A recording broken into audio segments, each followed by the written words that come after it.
Hello and welcome to this exciting new course on JavaScript DOM, where we deep dive into how JavaScript interacts with and manipulates the structure of web page. I am Jayanta Sarkar, your instructor for this course. I have designed this course to help you truly understand the core dynamic of web development, the DOM, the Document Object Model. Have you ever wondered how clicking a button changes content, how drop-down appear, or how animation get triggered on a web page? The answer lies in the DOM, and this course is your gateway to mastering it. In this tutorial, I am going to introduce you what is JavaScript DOM. The full form of JavaScript DOM is Document Object Model. As you know, the most strong point of JavaScript is events. With that, JavaScript have another strong point, which is DOM. And we can do a lot of stuff if we combine these two sections. Before we work with DOM, we need to understand what is DOM and what is DOM tree. DOM is a part of HTML, and the most important part of DOM is document. And inside this document, we have a main tag, which is known as HTML tag. Otherwise, we can call it root tag. And then come to child tag of HTML tag, which is head tag and body tag. Head tag and body tag, they both are siblings, and their parent tag is HTML tag. Now, let's talk about head tag. Title tag is one of the child tag of head tag. And inside this title tag, we can type any text. For example, we just type website. Similarly, in our body tag, we can create multiple child elements. For example, we can create map tag. It is used for navigation, and a heading tag, H1. And inside the navigation tag, we can use anchor tag as a child. And inside the anchor tag, you can pass any text. In our case, I type about us. Also, we can set an attribute to our anchor tag, which is class, otherwise ID. Similarly, we can pass the text node in our heading tag. Also, we can set an attribute, ID. With that, also we can set another attribute, class, to our heading tag. This attribute also work as a child tags. All the attribute and elements you can see here, we call all of these nodes in JavaScript. This is element node, this is text node, this is attribute node. Now you might think, what is the usage of it in JavaScript? Here I just introduce you what is DOM tree. Using this DOM tree, you can do two things in JavaScript. At first, you can get data from the DOM tree. Suppose you want to extract the ID name of this attribute. In that case, you need to use get keyword. Especially, get is a method. You can get any value using this method. At the opposite way, if you want to set a new value to your DOM structure, in that case, you need to use set method. You can set a new value to this text, otherwise you can create new node as a child element. Otherwise, you can create a new element inside an element.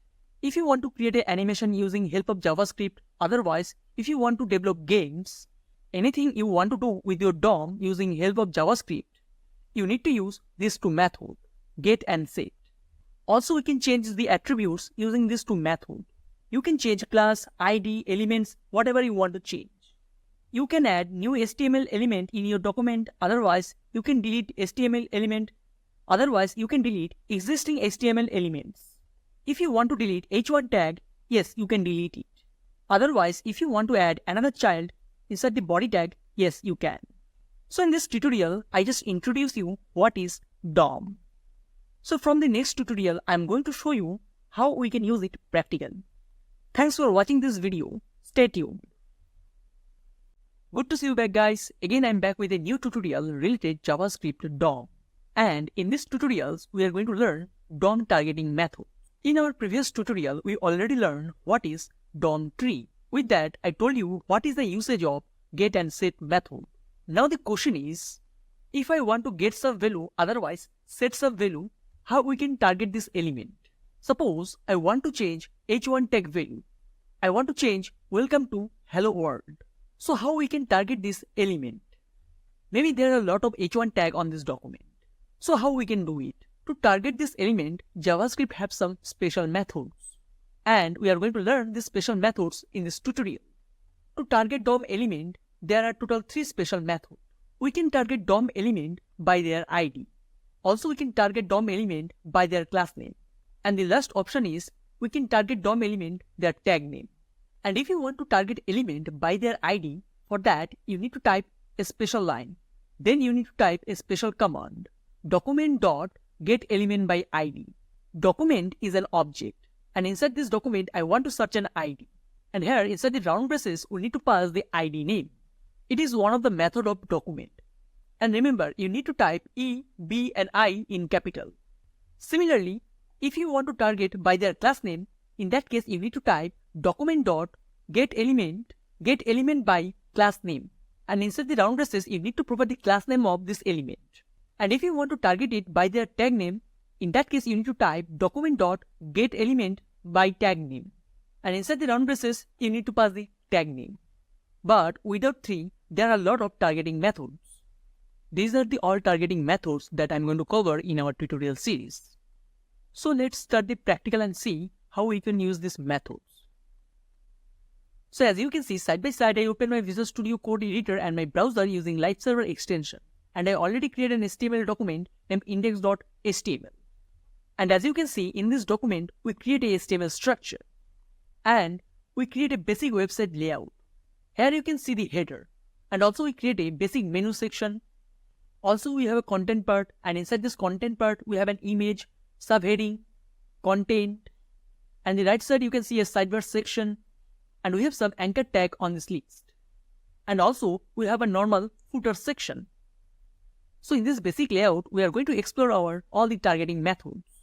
You can see in my HTML file we have header section, we have menu section, we have content section, and also we have sidebar section and footer section. And I already linked a style file with this HTML page, style.css, and you can see the file. And also I link a JavaScript file with it, main.js. Now it's an empty document. And if you notice the ID name and the classes, we have an ID named wrapper, header, menu, content. Also we have some class, list, sidebar ID, footer ID. And for this image, we assign a class name, content image. So keep this file as it is. Let's jump into the JavaScript file, main.js. We are going to experiment all the DOM targeting methods in this file. At first, I'm going to declare a variable, var element. For now, I'm not going to assign any value to this variable. And in the next line, I'm going to assign a value to this variable. So here I'm going to type element equal to document. Semicolon to end the line. And now I'm going to print this element in our console. So here I'm going to type console.log. Inside the round braces, our variable name, element. Then semicolon to end this line. If I set this file and show you my console section, let me show you. Here you can see it returned document. It's an object.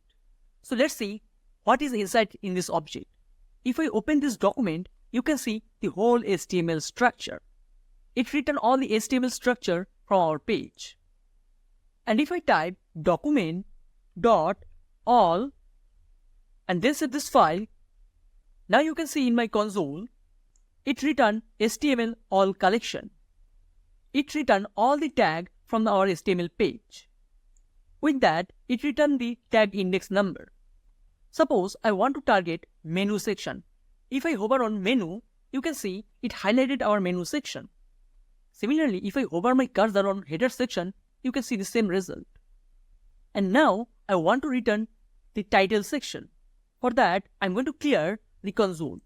And here I'm going to type document.all.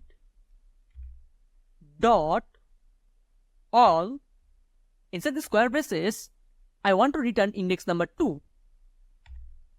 Then semicolon to end this line. If I press enter, as you can see, it's written our title, home. But if I run the same command here, let me show you. Inside the square braces, I'm going to pass 2 and set this file. It's written the same result, home.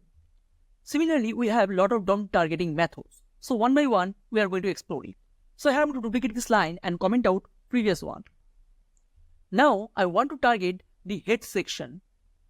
For that, we need to type document.head. So here I'm going to type document.head. If I set this file, here you can see in my console, it returns the HTML structure of head section. You can see the title, you can see the link, you can see the script tag inside the head tag. It means it targets the complete head section. And now I want to target the title. So again, I'm going to duplicate this line and comment out previous one, and I'm going to type document.title. If I set this file, you can see the result. It returns the title value, home. At the same way, if you want to target all the body section, you can. I'm going to duplicate this line and comment out previous one, and I'm going to type document.body. And I'm going to set this file. After set this file, as you can see, it's written null. Why, I don't know. Let's run the same command directly in our console. So here I'm going to type document.body. If I press enter, you can see it's written complete body section. You can see all the tags inside the body section. And remember, you can run any JavaScript command in your body section. And now I want to target all the links from our HTML page. So here I'm going to duplicate this line and comment out previous one. And I'm going to type document.links. If I set this file, you can see it's written something. If I open this drop down, you can see it's written all the anchor tags. And the total length of anchor tag is 8. We have total 8 anchor tag in this page.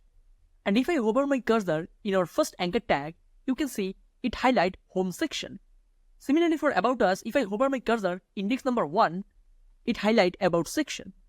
And now I want to particularly target index number 2.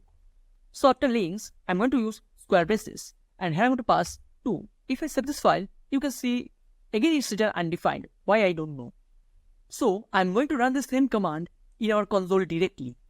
So I copy this command and here I want to paste it. If I set this file, you can see it's written gallery. At the same way, you can target images. So I'm going to duplicate this line and comment out previous one. And here I'm going to type document.images. If I set this file, as you can see, it's written an array. And if I open it, you can see array length 1. And if I hover my cursor on it, as you can see, it highlights our image. And if you want to target this image, for that you need to type document.image. Inside the square braces, we need to pass the index number, which is 0. Then semicolon to end this line. If I press enter, as you can see, it's written our image tag. But if I pass an index number which is not available, let me show you. Document.images. Inside the square braces, I'm going to pass 1. Then semicolon to end this line. And if I press enter, as you can see, it's written undefined, because there is no image at 1 index. Similarly, you can target all the forms in your web page. So I'm going to duplicate this line and comment out previous one. For now, we don't have any forms in this web page. That's why it's going to return undefined. So I'm going to run another targeting method, which is doctype. This one. It's going to run this doctype from our HTML page, doctype.html. So if I set this file, as you can see, it's written doctype.html. So this is it for this tutorial. In our upcoming tutorial, we are going to cover remaining ones. Thanks for watching this video. So again, I'm back with a new tutorial, and here I'm going to complete the remaining targeting methods. Our next targeting method is URL.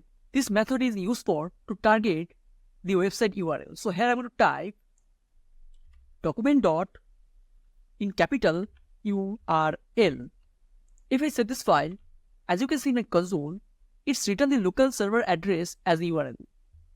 Because we work with localhost server, that's why it's written this URL. And it is the same URL you can see in my URL bar. Now, similar to URL, we have another method named domain. So again, I'm going to duplicate this line and comment out previous one. And here I'm going to type domain. If I set this file, it is going to return the actual domain name. Let me show you. Here you can see it's written the IP address, and it is our domain. it's always return the actual domain name, not the other pages like URL. Similar to URL and domain, we have another function, which is base URI. Let me show you. So here I'm going to type document.base URI. This method also return the URL. If I set this file, you can see the result. This method return the complete URL. It's return the URL with protocol name, and our protocol is HTTP. So these are all basic targeting functions. And now we are going to use the main targeting methods. So at first, I'm going to target the element by their ID name. So I'm going to duplicate this line and comment out previous one.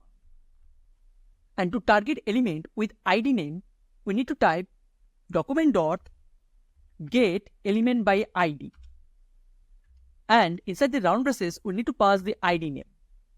Now, let's back to the HTML page. Here you can see a lot of ID. Wrapper ID, header ID, menu ID. And I want to target header ID. So I'm going to copy the name. And back to my main.js file. And inside the double quotes, we need to pass the ID name. And our ID name is header. So let's set the file and see what it's written.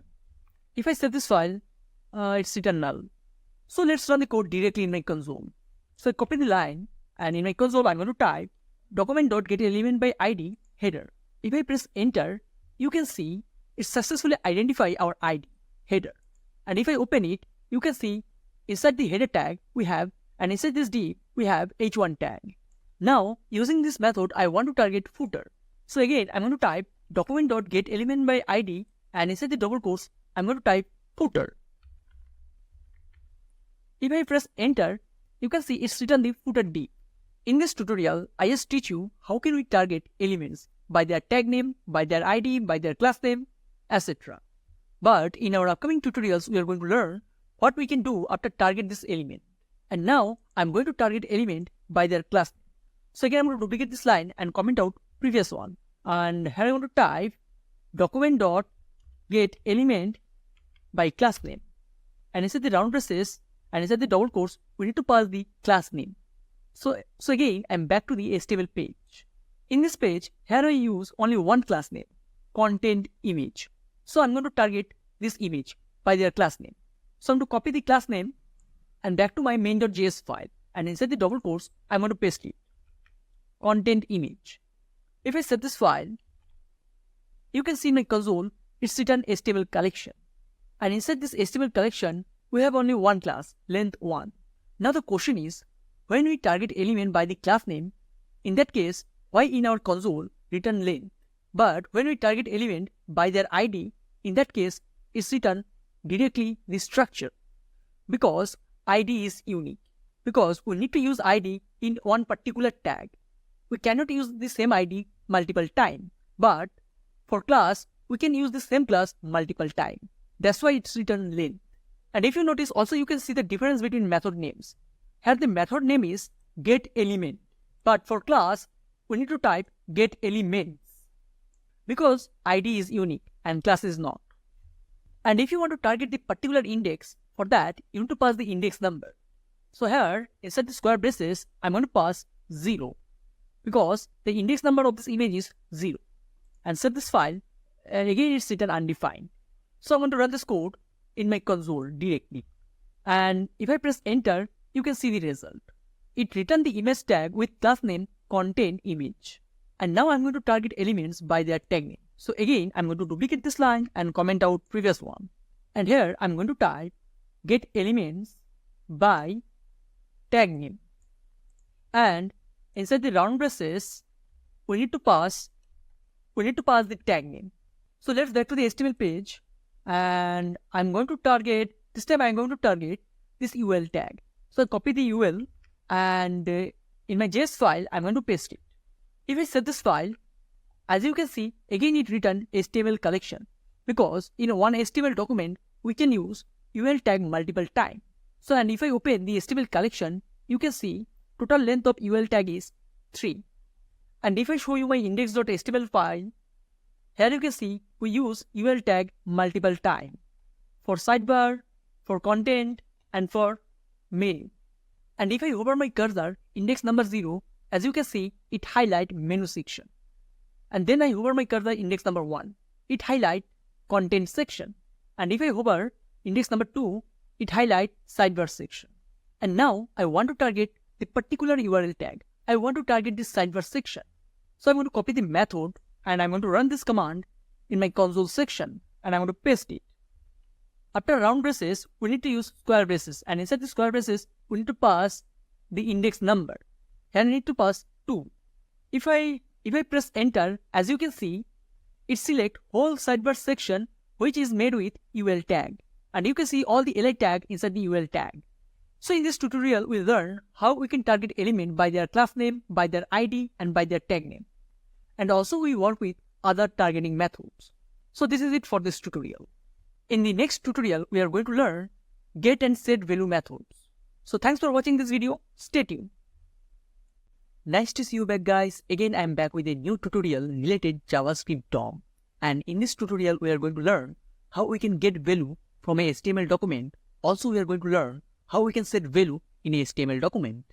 For that, we are going to use set and get method. In our previous tutorial, we'll learn how we can target DOM elements.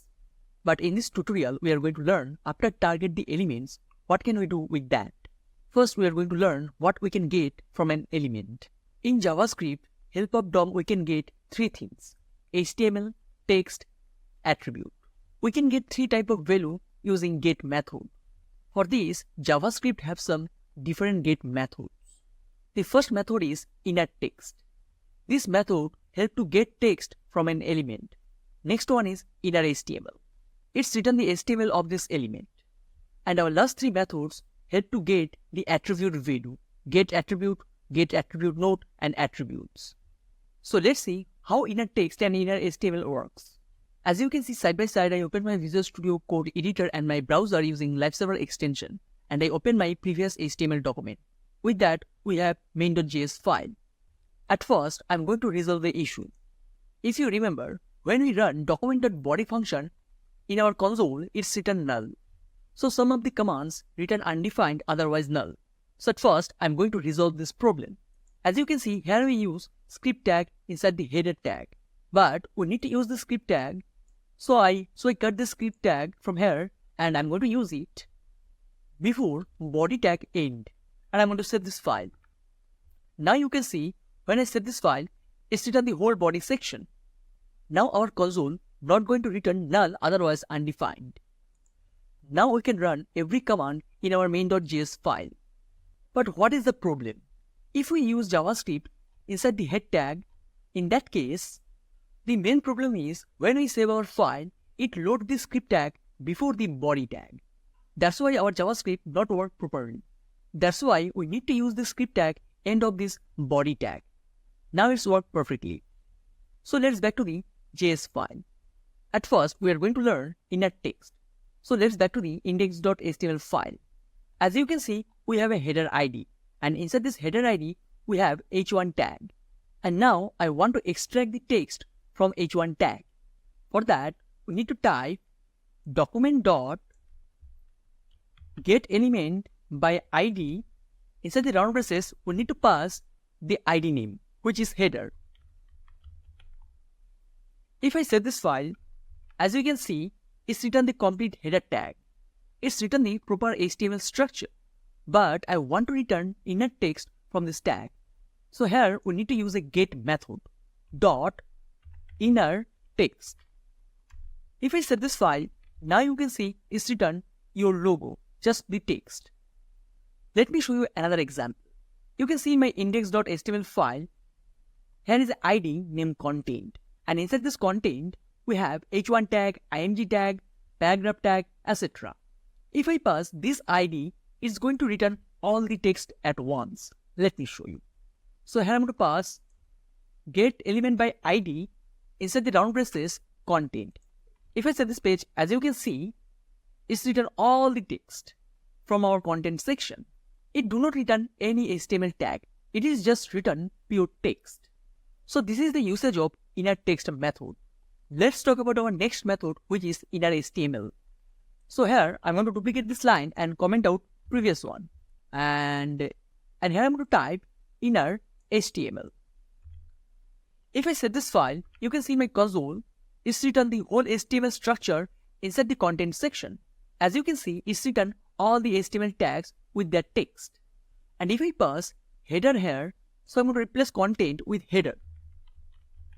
And then set this file, you can see it's written the inner HTML.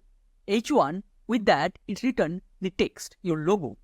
So this is the usage of this method. And next we are going to learn how we can get attribute values. For that we have total 3 methods: getAttribute, and attributes. And we are going to start with getAttribute method. And also we are going to find out the difference between getAttributeNode. So again I'm back to my Visual Studio Code editor. So at first I'm going to use getAttribute method. So here I'm going to type getAttribute.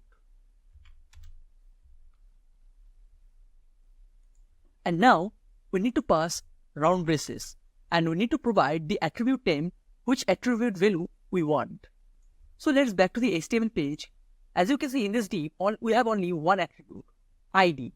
And here I'm going to use another attribute, class. For now I'm going to type XYZ. And I'm going to save this file. And now I want to return the class name from this tag. So here I'm going to pass inside the double quotes class. If I set this file, you can see in the console it's written the class name XYZ. So here we target our div tag using its ID, which is header, and we return the class name of this element using getAttribute method. But if I pass ID here, then what happened? ID. If I set this file, it's going to return the same ID name, header. Let me show you. So if I set this file, you can see in my console, it's written header. Let's add another attribute to this element. So here, I'm going to add another attribute, and our attribute name is style. And I'm going to set border to this element. Border 1 pixel. And I want solid border. With that, I want red color. And I'm going to set this file. And in my main.js file, here I'm going to pass the attribute name, which is style. And now it's going to return the value of style attribute. So if I set this file, you can see the result. Border 1 pixel, solid red. Now let's talk about our another method, which is getAttributeNode. So here I'm going to type getAttributeNode. If I set this file, now you can see in my console, it's written the attribute name with their values. If you want to return only the attribute value, in that case you need to use getAttribute. And if you want to return the attribute name with value, in that case you need to use getAttributeNode. So that was the main difference between getAttribute and getAttributeNode. But if you want to return only the value using this method, yes, you can. Just you need to type dot value. If I set this file, now you can see it's written only the value. And now I'm going to talk about our last get method, which is attributes. This method going to return all the attribute names from this element. It's going to return an array, and inside this array it's going to return all the attribute names. Let me show you the practicals. If I back to my index.html file, you can see inside this header ID we have total 3 attributes: ID, class, and style. And here I'm going to type only attribute. So I'm going to remove all of these. Header dot attribute. If I set this file, as you can see, it's written an array. Sorry, it's not written an array, it's written an object. And if I open this object, as you can see, total length of this object is 3. Because we have total 3 attributes in this object: ID, class, and style. And if you want to target the particular attribute, yes, you can. Suppose I want to target the class. For that, after attribute, we need to use square braces. And here we need to pass the index number 1.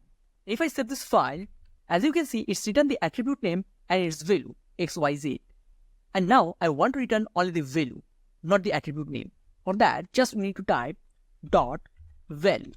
If I save this file, you can see the result. It's written XYZ. With that, also you can return attribute name. For that, just you need to type dot name. If I save this file, you can see the result. It's written class. So we already learned using this method how we can get DOM values. So this is it for this tutorial. In the next tutorial, we are going to learn DOM get methods. So thanks for watching this video. Stay tuned. Good to see you back, guys. Again, I'm back with a new tutorial, and in this tutorial we are going to learn how we can set DOM values. We have total 5 methods, and using this method we can update any DOM value. Otherwise, we can add any DOM value. We can change inner text. Also, we can change the HTML. We can set new attribute. We can remove attribute. So without wasting your time, let's start the practical and see how it's works. So as you can see, side by side, I open my Visual Studio Code editor and my browser using Live Server extension, and I already opened my previous HTML file and main.js file. Let's jump into the index.html file. Here you can see we have an ID named header, and inside this header tag we have h1 tag. So I decide I'm going to change the inner HTML of this ID. I want to set heading2 tag with different value, but I'm not going to change anything in my index.html file. I'm going to do the job using set method. For that, I'm back to my main.js file, and here I'm going to type document.getElementById header, then our method name dot inner HTML, because I want to change the inner HTML, equal to, inside the double quotes we need to pass this string, and as I told you, now I'm going to use heading2 tag. So here I'm going to pass h2, close h2, and between heading 2 I'm going to pass hello. And before I save this file, I'm going to return the inner HTML in my console. For that, here I need to pass document.getElementById header inner HTML, then semicolon to end this line. If I save this file, as you can see in the header portion, it changes the content. It replaces h1 tag with h2 tag because we change inner HTML. At first, we target the element by their ID name. Then we change the inner HTML of this ID. If I show you my console, inspect, console, you can see the result. Here you can see now our new HTML structure is h1 to hello. But if I print this inner HTML section before I change it, let me show you. But at first, I'm going to remove this line. I don't need it. And I'm going to copy this line, and I'm going to paste it before the set. So if I save this file, oops, I forgot to print this element in my console. So I copy this line and paste after this line. If I save this file, now you can see the result. Our first result came from before the change, and our second result come from after the change. So this is how we can change inner HTML using set method. Similarly, you can set inner text to any element. So for now, I'm going to remove these lines. I don't need it. And now I'm going to show you how we can change attribute values. For that, we need to use setAttribute, otherwise attribute method. So let's back to the Visual Studio Code editor. If I show you my index.html file, as you can see, inside this div we have multiple attributes: ID, class name, style, and now I want to change class attribute value. I want to replace XYZ with ABC. So let's back to the JS file and see how we can do it. At first, I'm going to duplicate this line and comment out previous one. And here I'm going to type document.getElementById header. We target our element by their ID name. And now here I want to set a new attribute name. For that, we need to use setAttribute method. setAttribute.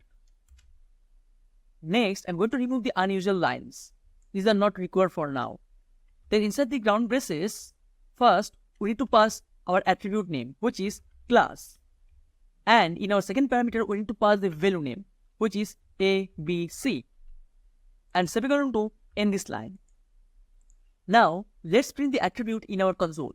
For that, again we need to type a get method, get attribute. Get attribute, inside the round braces, we need to pass the attribute name, class. If I save this file, you can see in my console, we successfully replace our class name with ABC. And if I show you my elements section, as you can see, let me show you. Here you can see it replace our class name in my DOM with ABC. So this is how we can change any attribute value.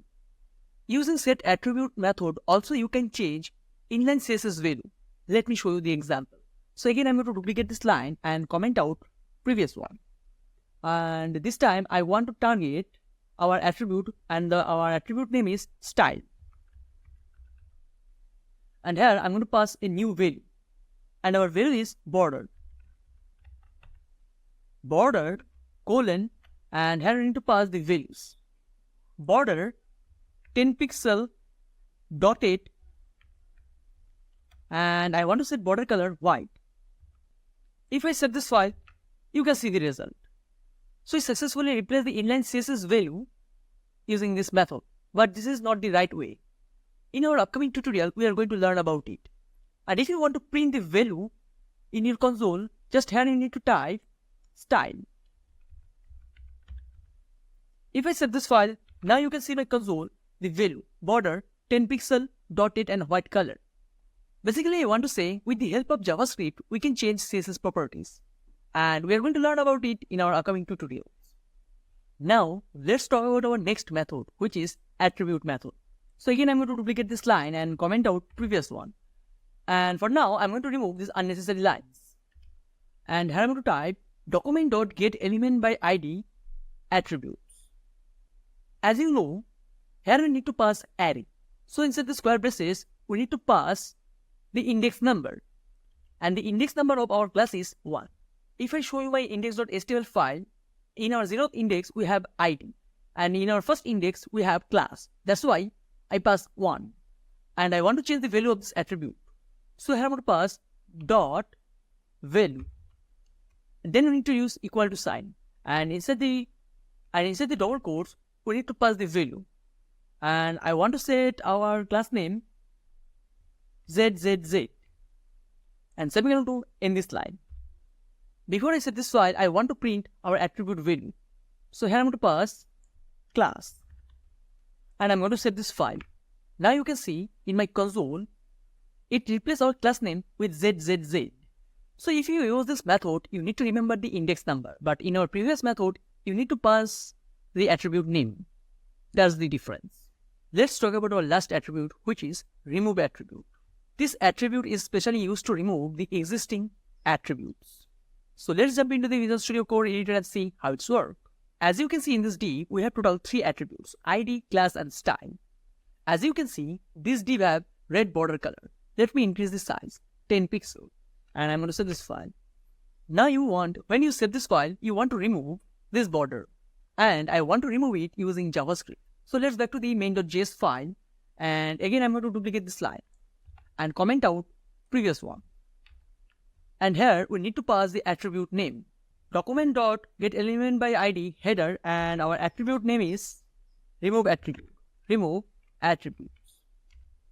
Then inside the round braces, inside the double quotes, we need to pass the attribute name.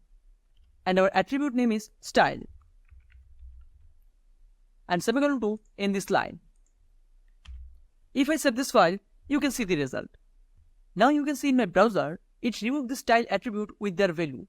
That's why now we don't have the border to this header portion. And if I show you the HTML structure from the elements section, now you can see inside the body tag and inside this div, we have a header. But if you notice, you can see we have only 2 attributes, ID and class. It successfully removed the style attribute. But if I back to my index.html file, you can see still our style attribute exists in this div. So in this tutorial, you learn how we can target DOM values, and also we can set new values to our DOM. So this is it for this tutorial. In our upcoming tutorial, we are going to set CSS values. So this is it for this tutorial. Thanks for watching this video. Good to see you back, guys. Again, I am back with a new tutorial related JavaScript DOM. And in this tutorial, you are going to learn 2 methods, querySelector and querySelectorAll. In our previous tutorials, we learned how we can target DOM element by ID, by class name, by tag name. But the problem is, if we need to target the different objects, in that case, you need to use 3 different methods. For ID, getElement by ID. For class, getElement by class name. And for tag, getElement by tag name. But what if we had only one method to target all the elements? Who can target ID, class name and tag name? For that, JavaScript introduced 2 methods, querySelector and querySelectorAll. For querySelector, we need to type document.querySelector. Inside the round braces, we need to pass the CSS selector. And the similar way, if you want to use querySelectorAll, for that you need to type document.querySelectorAll. Inside the round braces, you need to pass CSS selector. But what is the difference between querySelector and querySelectorAll?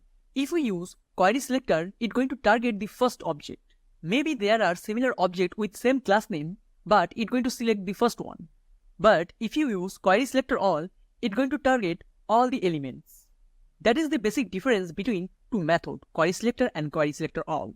So without wasting your time, let's start the practical and see how it's works. As you can see, side by side, I open my Visual Studio Code editor and my browser using LiveServer extension. And I already opened my previous document, index.html. And that's the JavaScript file where we practice our JavaScript methods.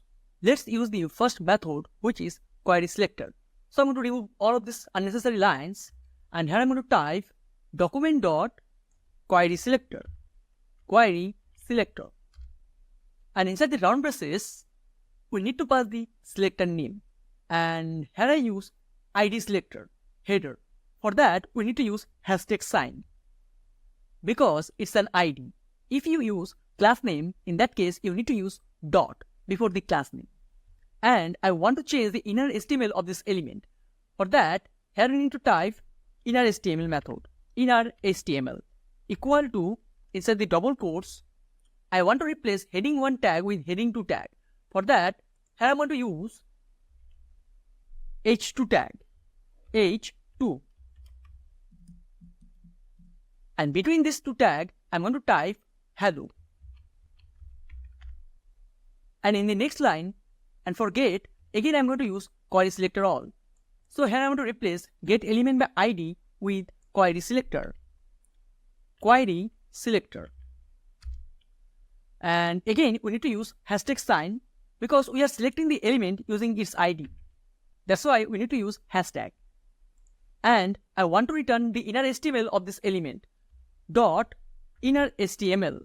If I save this file and show you my console, as you can see in my console, it's written the new inner HTML, hello.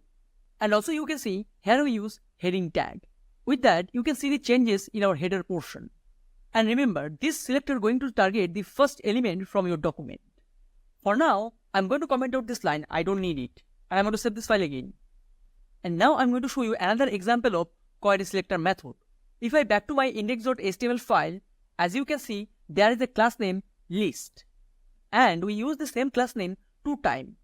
And if I select the class name, so I copy the class name list, and inside the main.js file, here I'm going to type querySelector, our class name list. But as I told you, for class name, we need to use dot. But if you notice, you can see it's written all the inner HTML from the first element. So using querySelector, we can set new value, otherwise we can get the value. Now let's talk about our second method, which is querySelectorAll. Let's see how it's works. If I type querySelectorAll and set this file, now you can see, oops, we need to remove the inner HTML because we are going to select multiple elements. Now you can see my console is written a node list. And the length of this list is 2. And if you notice, you can see, first we use the class name list with UL tag, then we use the class name list with paragraph tag. And if I show you my index.html file, first we use the class name with UL tag, and then we use the same class name with paragraph tag. The benefit of using this method is, here we can use class name, tag name, and ID name. Here we can use any type of selector to target the element.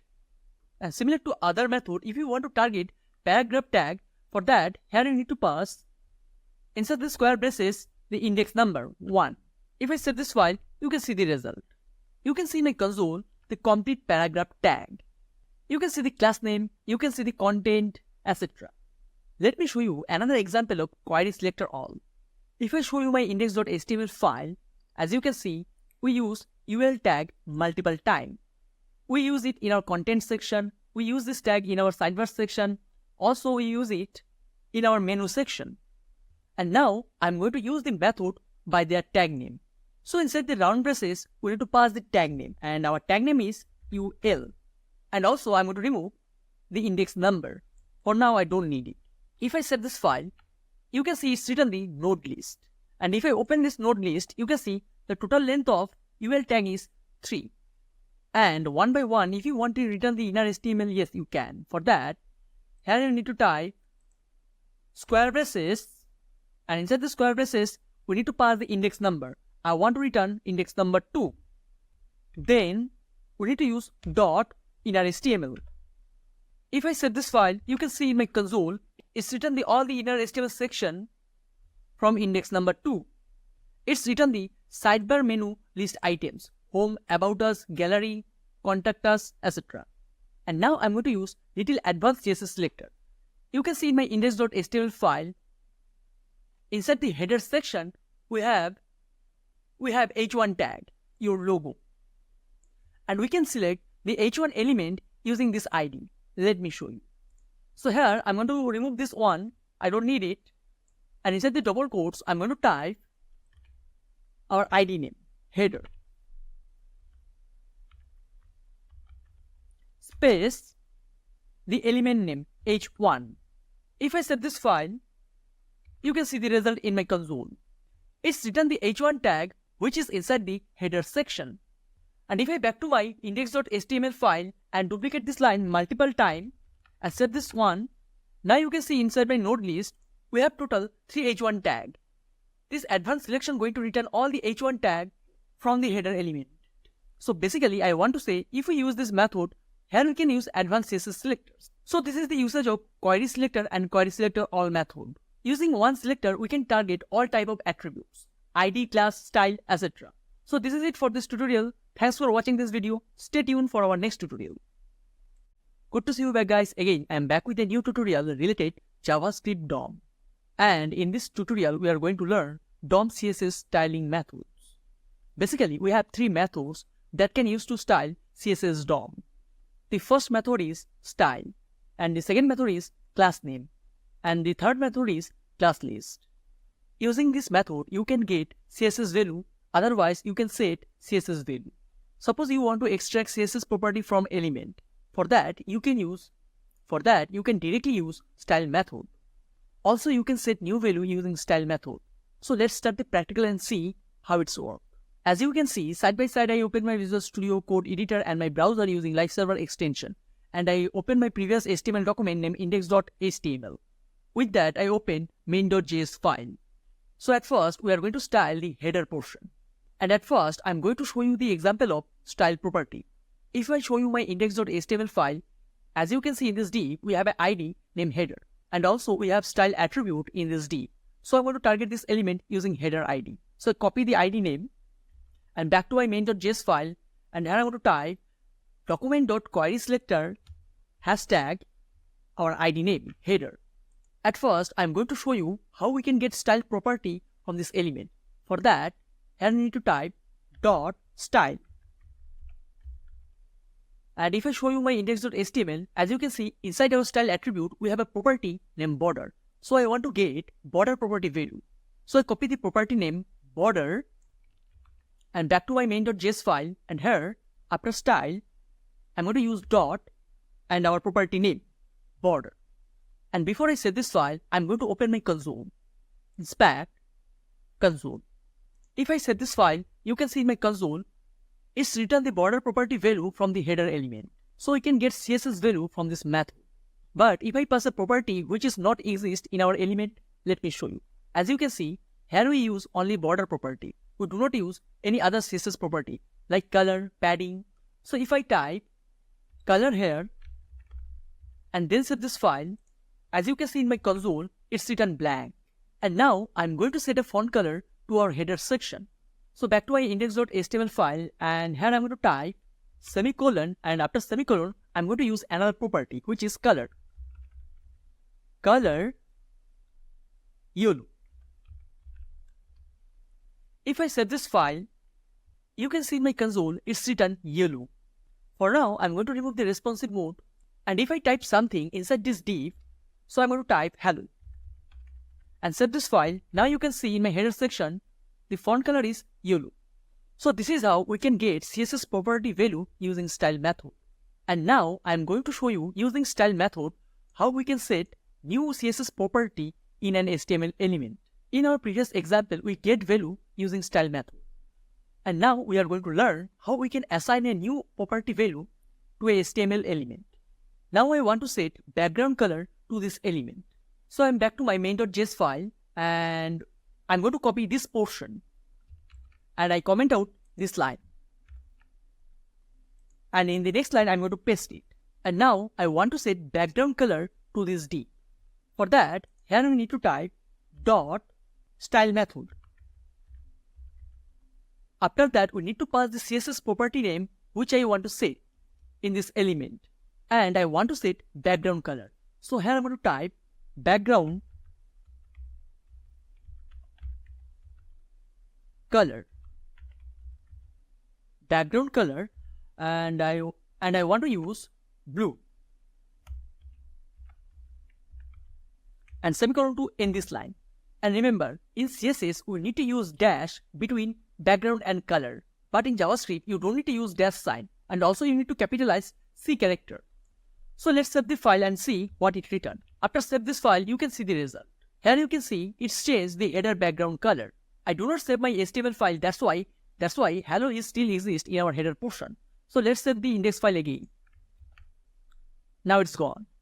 And if I show you my elements section and hover my cursor on this header portion, here you can see it's set a new CSS property which is background color blue. Similarly, I want to add another property to this element. So again, I'm going to duplicate this line and I'm going to comment out previous one. And now I want to add padding. So here I'm going to remove the blue color and the background color property, and after style I'm going to type padding. And for every direction I want 50 pixel padding.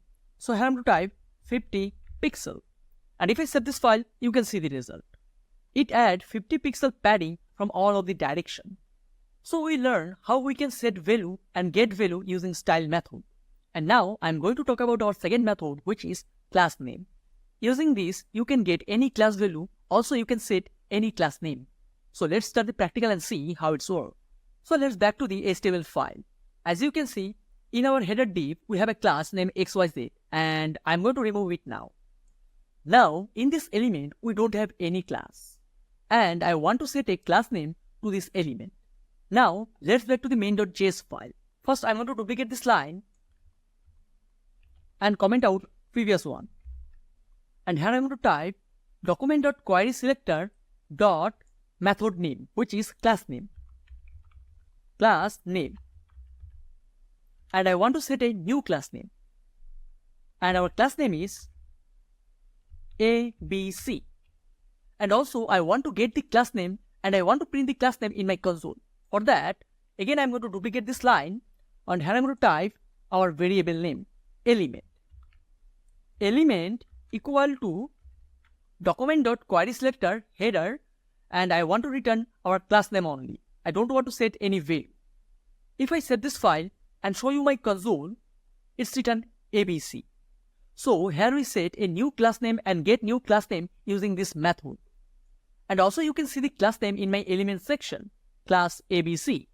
Now you might have questioned what is the practical usage of this method. What can we do after change the class name? Let me show you. For that, we need to jump into our CSS file, style.css. And here I'm going to style a class. Here you can see we already style our header element using header ID. But now I want to add some padding. For that, we can use this class. And our class name is ABC. ABC. And inside the curly braces, I'm going to type padding. Padding 50 pixel. If I set this file, you can see the result. It adds padding from all directions. But if I back to my main.js file and comment out this line and then set this file, you can see now there is no padding. Because now we do not assign any class name ABC. And if I show you my element section, as you can see, there is no class name ABC. But we already styled this class in our style section. So if I uncomment this line and save this file again, as you can see, it had padding from all directions. And if I back to my console, you can see the class name ABC again. So this is the one of the main practical usage of this method, class name. Using these DOM methods, we can set any CSS properties, any attribute to our HTML elements. Let me show you one thing. We can set multiple classes at once using this method. So here I'm going to type XYZ. If I save this file, as you can see, now it's written both the classes name, ABC and XYZ. But if I select this element and show you this style portion, now you can see the padding come from only one class, which is ABC, not from XYZ. Now let's talk about our last CSS styling method, which is classList. And what is the difference between classList and class name? So let's start the practical. So at first, I'm going to duplicate this line and comment out previous one. And here I'm going to type our method name, classList. If I save this file, you can see in my console, it's written the same result. It's written in string, and in this string, it's written both the class name. But if I type classList here, let me show you. And then save this file, now you can see it's written an array, DOM token list. And if I open this drop down, you can see total length is 2. And for both the class name, it assigned different index number. At 0 index number, it assigned ABC. At 1 index number, it assigned XYZ. So class list return array, but class name returns string. But the main difference is this function comes with its own methods. I'm not going to show you all of this method in this tutorial, but in this tutorial, I'm going to show you the two methods. Our first method is add. At first, I'm going to remove all of this class name, XYZ and ABC. And in my HTML file, I'm going to assign the class name here, class ABC. And if I save this file, you can see there is no changes because we already added CSS property in our style file.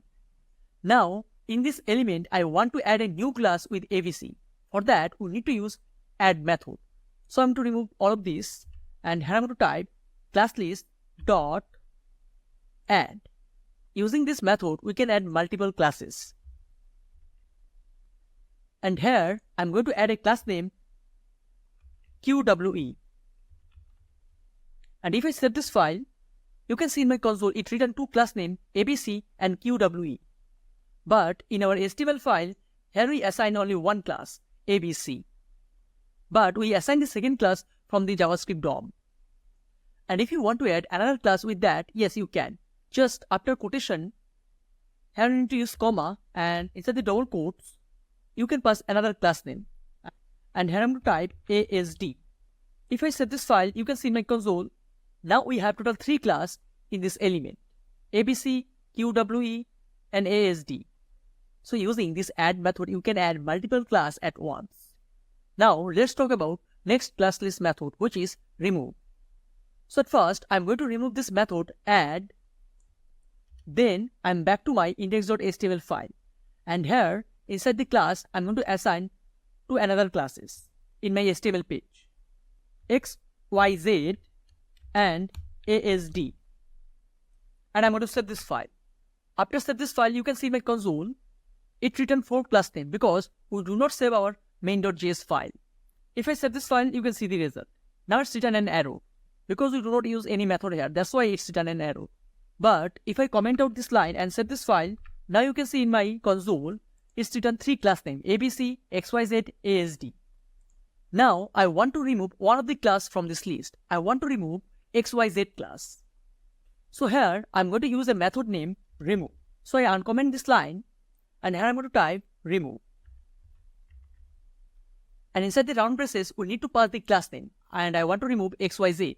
So inside the double quotes, I'm going to type XYZ. If I save this file, you can see the result. It's written total 2 class name, ABC and ASD. So using this class list method, you can remove class names. Not only that, at the same time, you can remove multiple class names. With that, I want to remove ASD class. So after comma, inside the double quotes, we need to type ASD. Now, it's written only one class name, ABC. So it's remove both the classes, XYZ and ASD. But if I show you my index.html file, all of the three classes are still exist in this element. But using DOM, we remove both the class name XYZ and ASD. So this is it for this tutorial. In our upcoming tutorial, we are going to learn addEventListener. Also, I'm going to cover all the classList methods in our upcoming tutorials. So thanks for watching this video. Stay tuned. Good to see you back, guys. Again, I'm back with a new tutorial related JavaScript. And in this tutorial, we are going to learn JavaScript addEventListener. These are all basic events and we know how we can use that. And for those events, we need to use event attribute. As you can see in this button, we set an event on click. And after click this button, it's going to call ABC function. So in that way, we can add events on any HTML tag. Suppose you want to call a function when you hover your mouse to an image. For that, you need to use this event on mouse enter. And if you learn basic JavaScript, you're already familiar with that. But there is a problem with this technique. Every time we need to go back our HTML document to set this attribute. Here we use inline events. And it creates our HTML file heavy and complex. So we don't want to mess up JavaScript attribute with HTML tag. For that, JavaScript comes with two solutions. In our first solution, we assign the event by the help of DOM. As you can see, document.getElementById, we select the particular element by its ID name, then we set the particular event and call the function. So whenever we click the HTML element, it's going to call the function. Let me show you the practical example and see how it's works. As you can see, side by side I open my Visual Studio Code editor and my browser using LiveServer extension. And I open my previous document HTML file and main.js. And now in our JavaScript file, I'm going to call our event. Whenever I click on this header portion, I want to change the background color. So at first, I'm going to truncate this element by its ID name. So here I'm going to type document.getElementById. Inside the round braces, we need to pass the ID name. And the ID name is, as you can see, header. So copy the ID name and paste it here. Now, here we need to pass the event name. So I'm going to type dot and our event name is onClick. Equal to, and here we need to call the function name. And our function name is ABC. Then semicolon to end this line.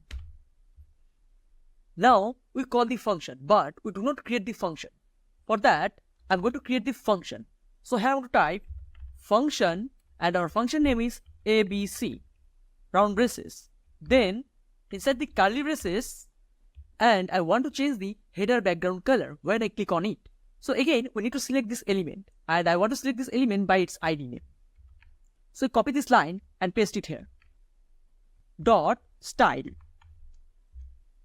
And we already learned about style method in our previous tutorials. After style, we need to pass the property name and I want to change background color. Background equal to, and I want to set green color. Then semicolon to end this line. Now I'm going to save this file. After save this file, and when I click on this header section, as you can see, it's going to change the color. It's turned gray to green. Let me show you again.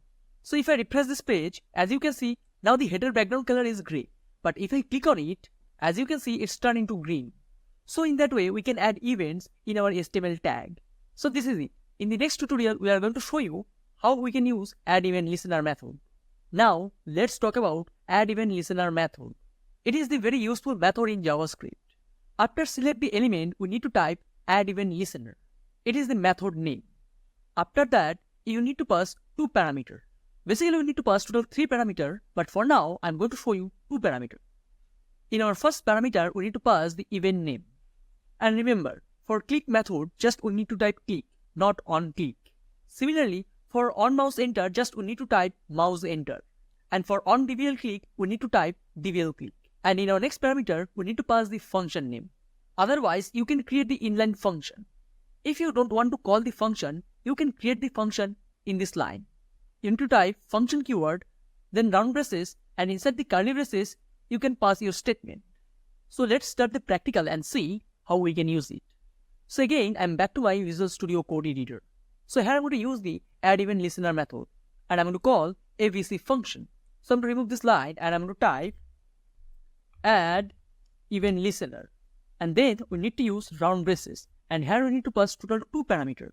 In our first parameter, we need to pass the event name, which is click. And in our second parameter, we need to pass the function name, which is ABC. And if I save this file and hover my cursor on this header section, and if I press click, as you can see, again it's turning to gray to green. So this is how it's work. As I told you, it's a very popular method because using this method we can add multiple events in an element. Let me show you the demonstration. So I'm going to duplicate this line, and here I'm going to type addEventListener, and our event name is mouse enter. Mouse enter. And as I told you, if we use this method, we don't need to type the full name of our event. Just we need to type mouse enter, not on mouse enter. And now I'm going to create an inline function. I don't want to pass any function name here. For that, here we need to use function keyword. Function. And inside the round braces, I don't want to pass any parameter for now. And then we need to use curly braces. And inside the curly braces, we need to pass this statement. At first, I'm going to select the same element by its ID name. So I'm going to copy this line and paste it inside the curly braces. Then I'm going to type dot style function. Style dot, and this time I want to play with border property of this element. So I'm going to type style dot border equal to, inside the double quotes, I'm going to pass 10 pixel solid, and I want blue border.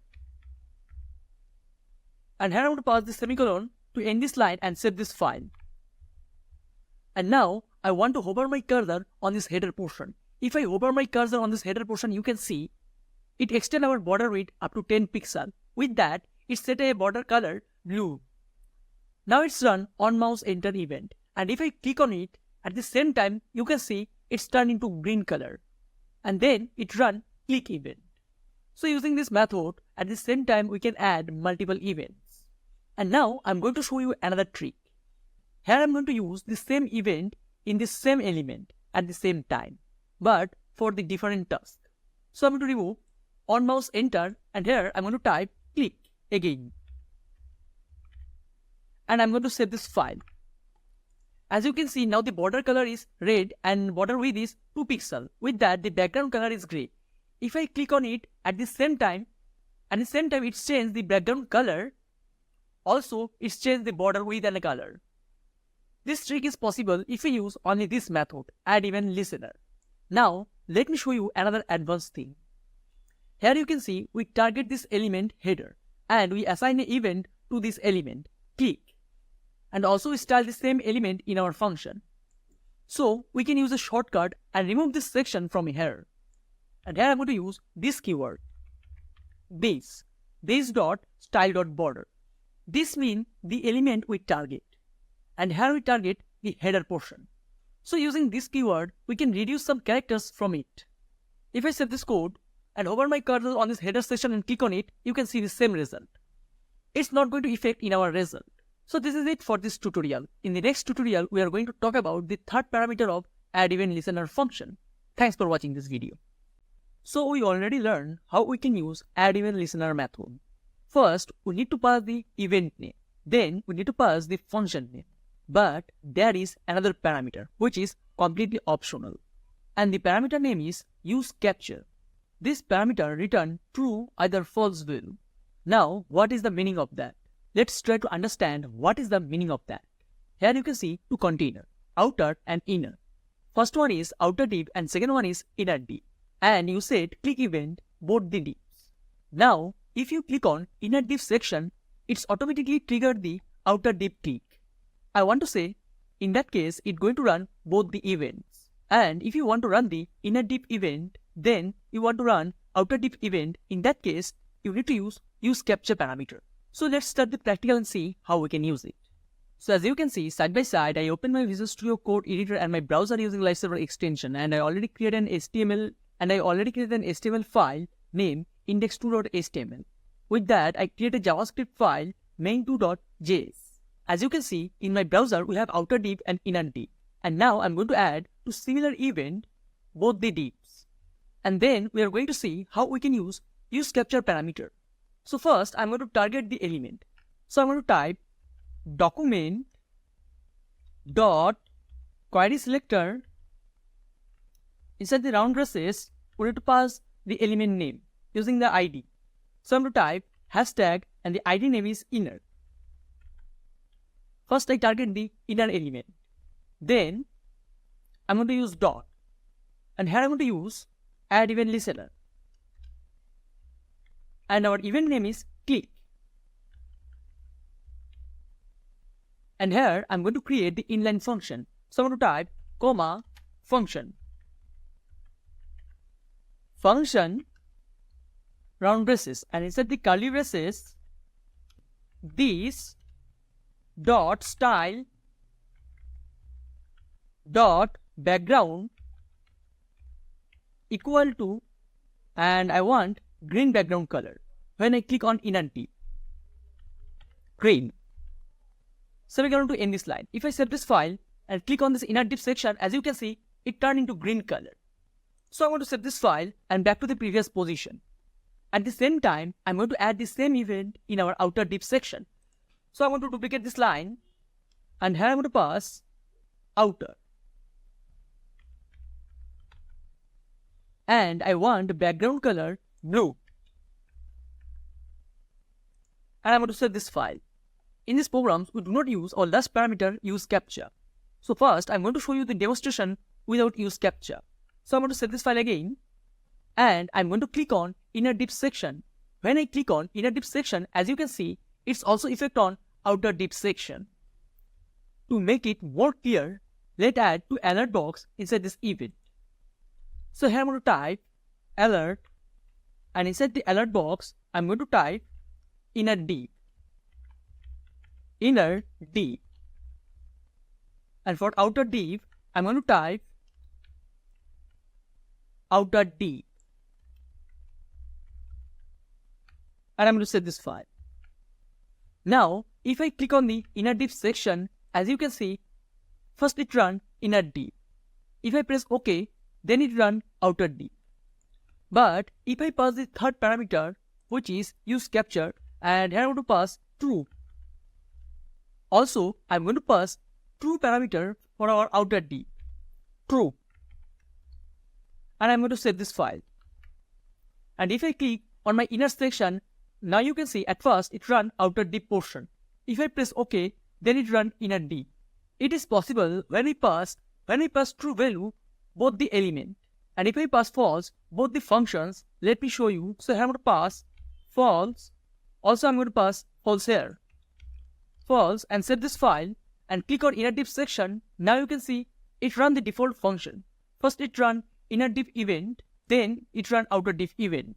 So this is the basic usage of this parameter. Now let's talk about our last method, which is removeEventListener. As you can see, we apply click event multiple times in our header portion. Our first click event going to change the background color, and our second click event going to change the border style. So as you can see, we open our previous example file, and here we use two click events. So at first, I'm going to remove the second function, and then I'm going to change the event name, and I'm going to change mouse leaf.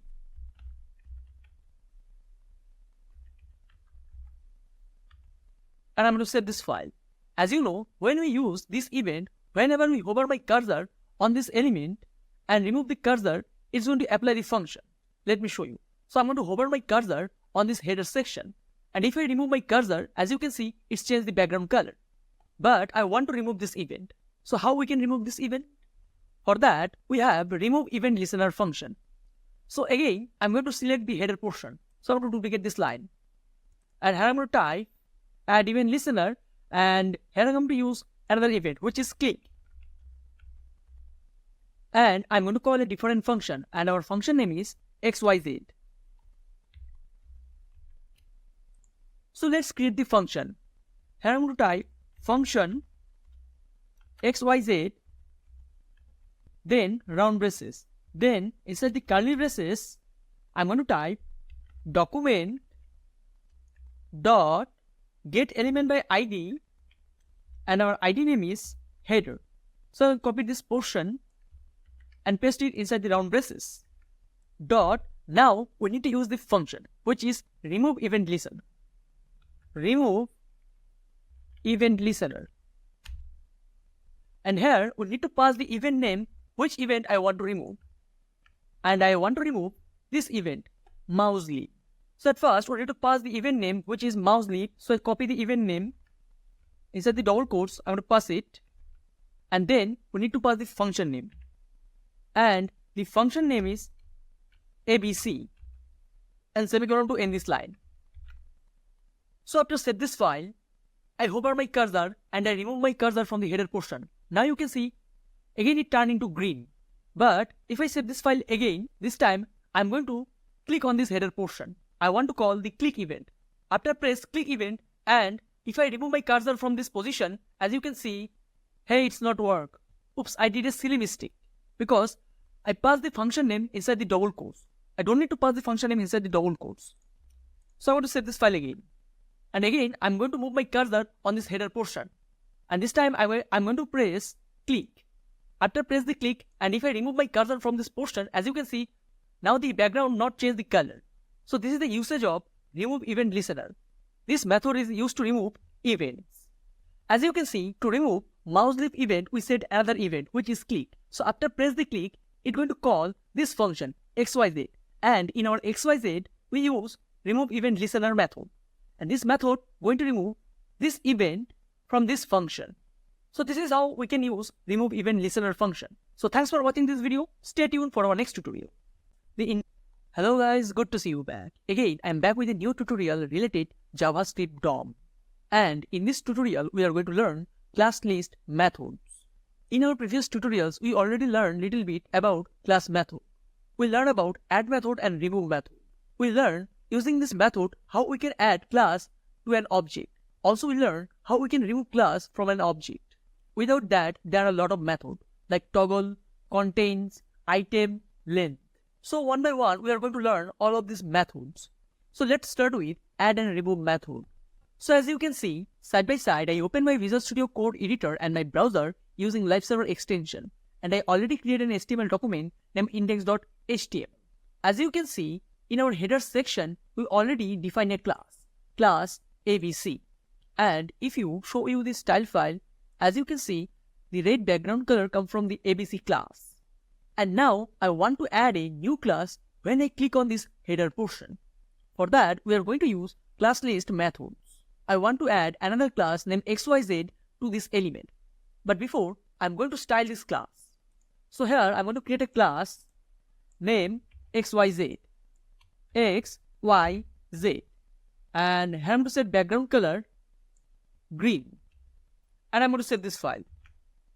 For now, it's not going to affect on anything. Now, it's time to jump into the main.js file. So here you can see we already use addEventListener method. And also we use click event.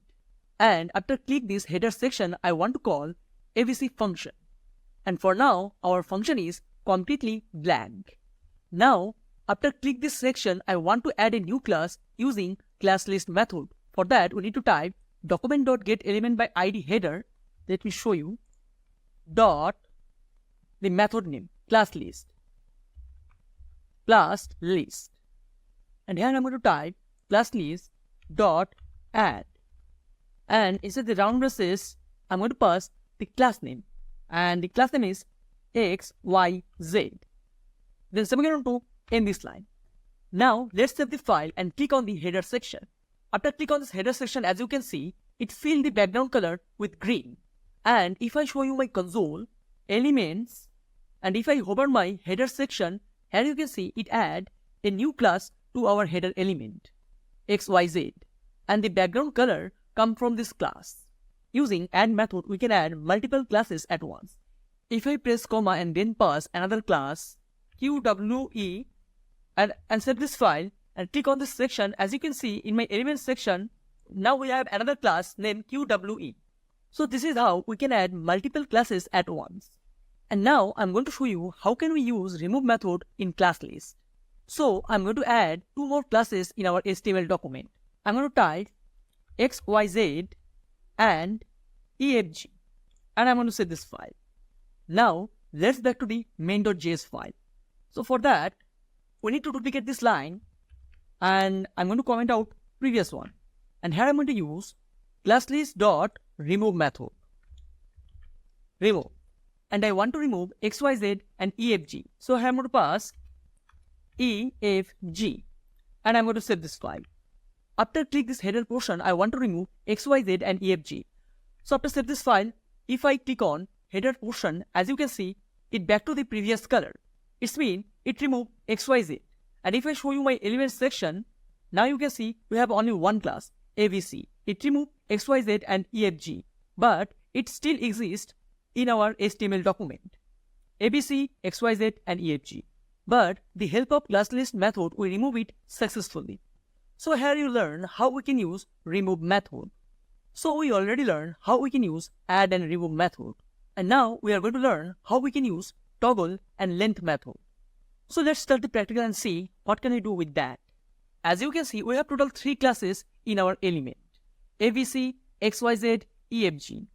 And to get the length of this class, we print this class list in our console.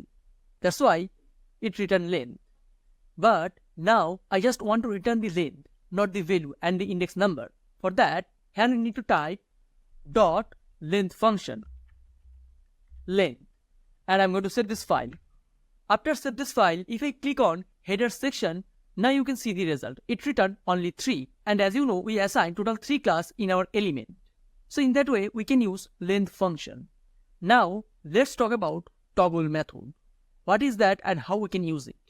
For this example, let's back to the index.html file. And from here, I'm going to remove these 2 classes, XYZ and EFG. Now, we have only one class in this element, ABC. Let's back to the main.js file. And here, I'm going to duplicate this line and uncomment this line. And here, I'm going to use the toggle method. So I'm going to type classList.toggle. And in this method, I want to toggle only one class, only XYZ. So I remove the second one. Now the question is, what that means? If we use toggle method and click on this element in our first click, it's going to add this class. And if I click again, it's going to remove this class. And if I show you my elements section, let me show you, and select header element, as you can see we have only one class, ABC. But if I click on this portion, after click this portion, now you can see it add XYZ. Also, you can see it's changed the background color. If I click again, now you can see it removed the class XYZ and apply another background color, which from ABC. So you can remove and add class using toggle method. Now let's talk about another method, which is item. In this function, you need to pass the index, not the class. Sorry, it's my typing mistake. Here you need to pass the index number. So let's start the practical and see how we can use item function. Now let's add 2 more classes in our HTML file. With ABC, I want to add XYZ. With that, I want to add EFG. And I'm going to set this file. Then I'm back to my main.js file. First, I'm going to comment out this line. I don't need it. And here I'm going to type classList dot our function name, item. And inside the round braces, we need to pass the index number. So I'm going to pass 1. After set this file, if I click on this header section, you can see it's written only one class name, XYZ. But you can see in my element, we have total 3 class, ABC, XYZ and EFG. But here I specify the index number using item function, 1. That's why it's written XYZ. So if you want to use this method, you need to provide the class index number. If you pass 0, then it's written ABC. And if you pass 2, then it's going to return EFG. Now, let's talk about our last class method, which is contains. This method always returns 2 values, true either false. If the class name exists in this element, it's going to return true. Otherwise, it's going to return false. So let's start the practical and see how we can use it. So as you can see in our header, we have total 3 classes. So let's back to the main.js file, and here I'm going to replace item with contains. Contains. And inside the round braces and inside the double quotes, we need to pass the class name. And I'm going to pass XYZ. If I save this file and click on this header section, as you can see, it's written true because these classes exist in our element. But if I pass a class name which is not exist, TXY, and then save this file and click on this header portion again, now you can see it's written false because this class is not exist in our element. Most of the time we use this method with if condition, and according to the result we run different programs. So this is it for this tutorial. So these are the all class method that I covered in this tutorial. In our upcoming tutorial, I'm going to cover parentElement and parentNode method. So thanks for watching this video. Stay tuned. Good to see you back, guys. Again, I'm back with a new tutorial related JavaScript DOM. And in this tutorial, we are going to learn DOM traversal methods. There are total 12 methods that's under traversal method, like parentElement, parentNode, child, firstChild, lastChild, nextSibling, previousSibling, etc. These all methods are used to target HTML elements.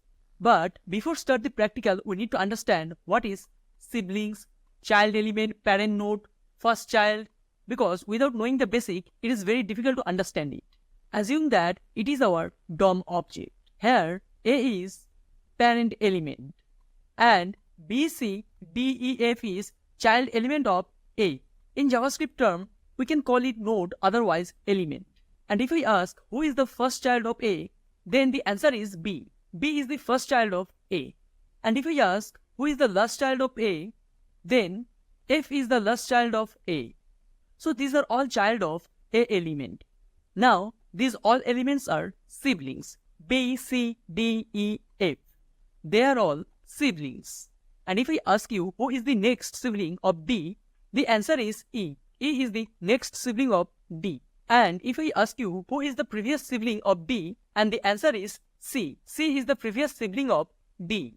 So these are the terms that you need to know before we start DOM traversal method. If you understand this simple chart, you can understand all of this method. So let's start the practical and see how we can use it. And in this tutorial, I'm going to cover only two elements, parentElement and parentNode. As you can see, side by side, I open my Visual Studio Code editor and my browser using Live Server extension. And I already created an HTML document named index.html. With that, I already link our main.js file, main.js. Now it's completely blank. And you can see in the body section, we have an outer div. And inside this outer div, we have inner div. And inside the inner div, we have some child elements. A, B, C, D, E. And in our outer div, we set an ID, outer. Similar to inner div, we set an ID, inner. And in the child sibling, also we set an ID named child C. So we have total 5 div element inside the inner container. So we are going to start our practical with parentNode and parentElement. At first, I want to target outer div using inner div.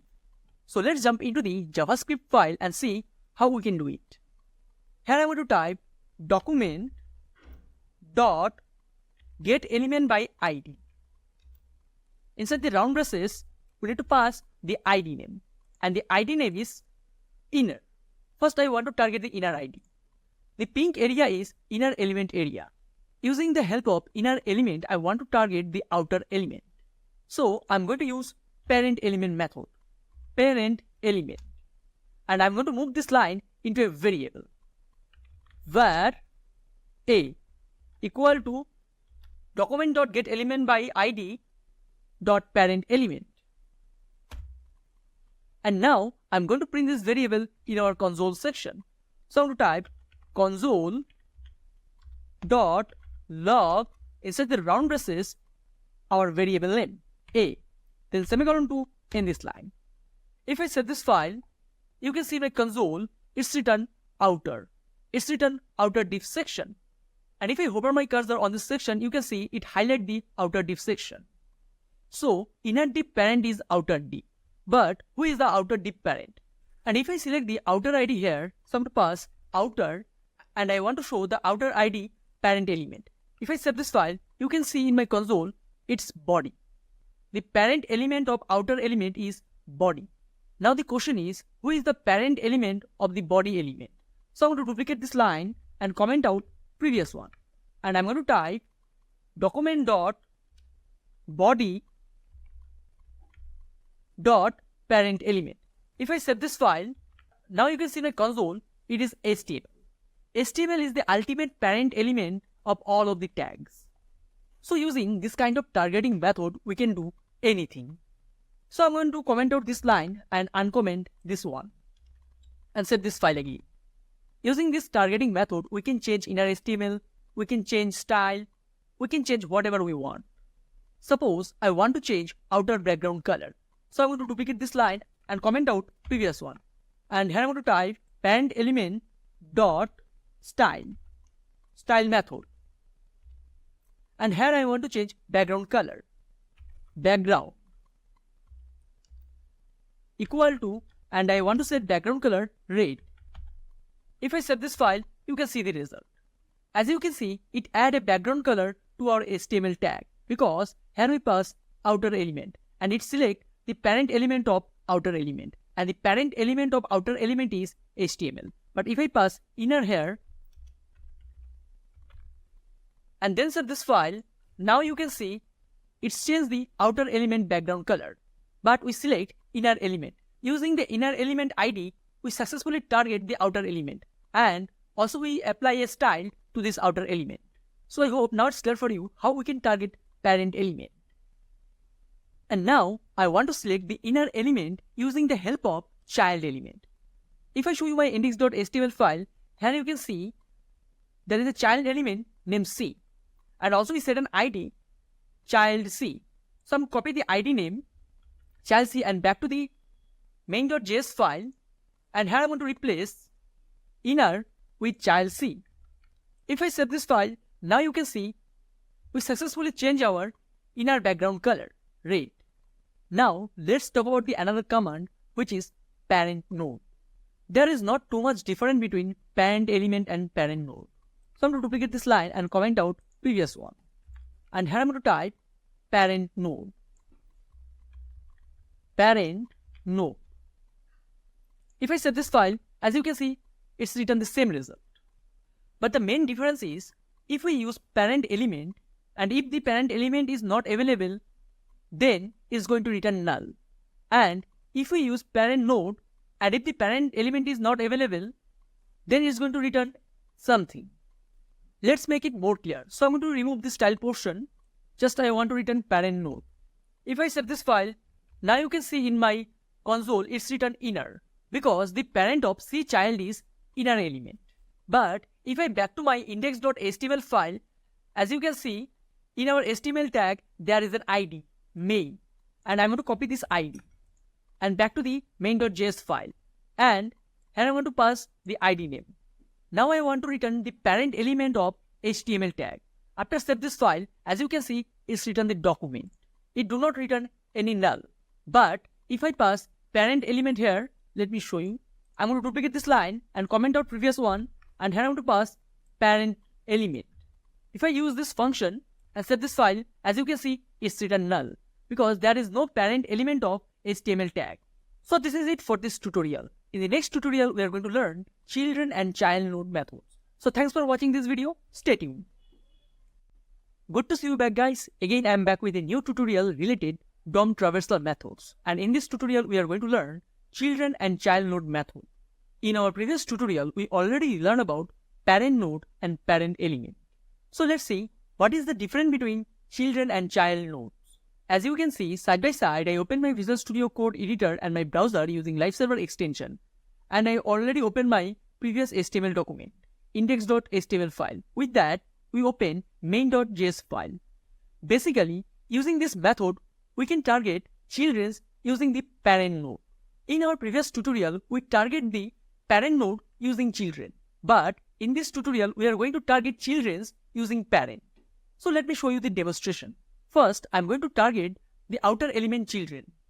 So here I want to pass the ID name, outer. And here I want to return children. So I want to use children method.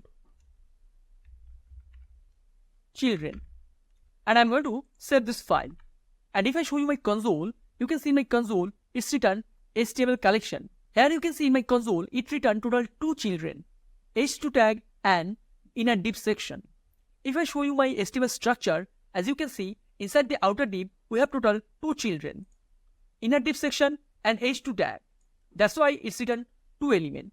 And if I target the inner element and I want to return all the child tag from inner element, so here I'm going to type inner. And I'm going to save this file. Now you can see in my console section, it's written total 6 element, length 6. Our first child element is h2 tag and other 5 elements are div tag. And if I want to target the particular children, suppose I want to target C. For that, here we need to use square braces. And inside the square braces, we need to pass the index number. And as you can see, the index number is 3. So I'm going to pass 3 here. After save this file, you can see the result. It's written this child element, C. Now, let's set a style to this targeted div. For that, I want to duplicate this line and comment out previous one. And I'm going to remove the variable name. And I'm going to type document.getElement by ID and the ID name is, and the parent ID name is inner. Also, I select the child element, children, inside the square braces 3. So here we need to use style function, style.background. And I want to set red background color. So I'm going to type equal to, inside the double quotes, red. If I set this file, you can see the result. As you can see, it applies red background color to our third children. And if I want to print the inner HTML of this element in my console, let me show you. So here I'm going to type children.innerHTML. And then set this file. As you can see in my console, it's print C. So this is the usage of children method. Now let's talk about child node. So I'm going to comment out this line. And also I'm going to duplicate this line and comment out previous one. And here I'm going to type .childNodes. And I'm going to set this file. Now you can see in my console section, now you can see its length is 13. So as you can see, it's written all the children from the inner section. But as you can see in our first index, it's written text. Now the question is, what is that? If I hover on H2 section, you can see it highlights this section. But if I hover on text section, it doesn't highlight anything. Now you might have questioned, what is the text node? From where it comes? Suppose if you use any character like enter, space on your code, then child node also count as an element. Let me show you that. Let's back to the index.html file, and here I'm going to comment one of this div element, this div B, and I'm going to save this file. Now you can see in my console section, it's also written the comment. And if I open this comment, as you can see, there is a attribute named data, and also it written what is inside the comment. Similarly, if I open our 0 index, as you can see, it's written new line character, \n, child nodes count everything. Similar to the children method, we can set any text in our element. Otherwise, we can change background color. Otherwise, we can apply any style. Here, just we need to pass the index number. If I pass 1, so I'm going to pass inside the square braces 1. And then I'm going to apply style.background color, which is red. So copy this line and paste it here. If I save this file, you can see the result. It is apply red background color to this child node element. So you can do everything. What can you do with children method? But the main difference is child node counts everything as an element. So this is the basic difference between these two methods. Thanks for watching this video. Stay tuned for our next tutorial.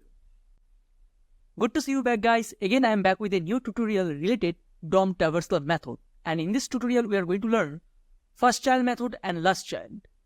In our previous tutorial, we already learned about parent node and children nodes. And in this tutorial, we are going to learn about firstChild, first element child, and lastChild. Also, last element child. So without wasting your time, let's start the practical and see how we can use it. Here you can see a DOM chart, and A is our parent element.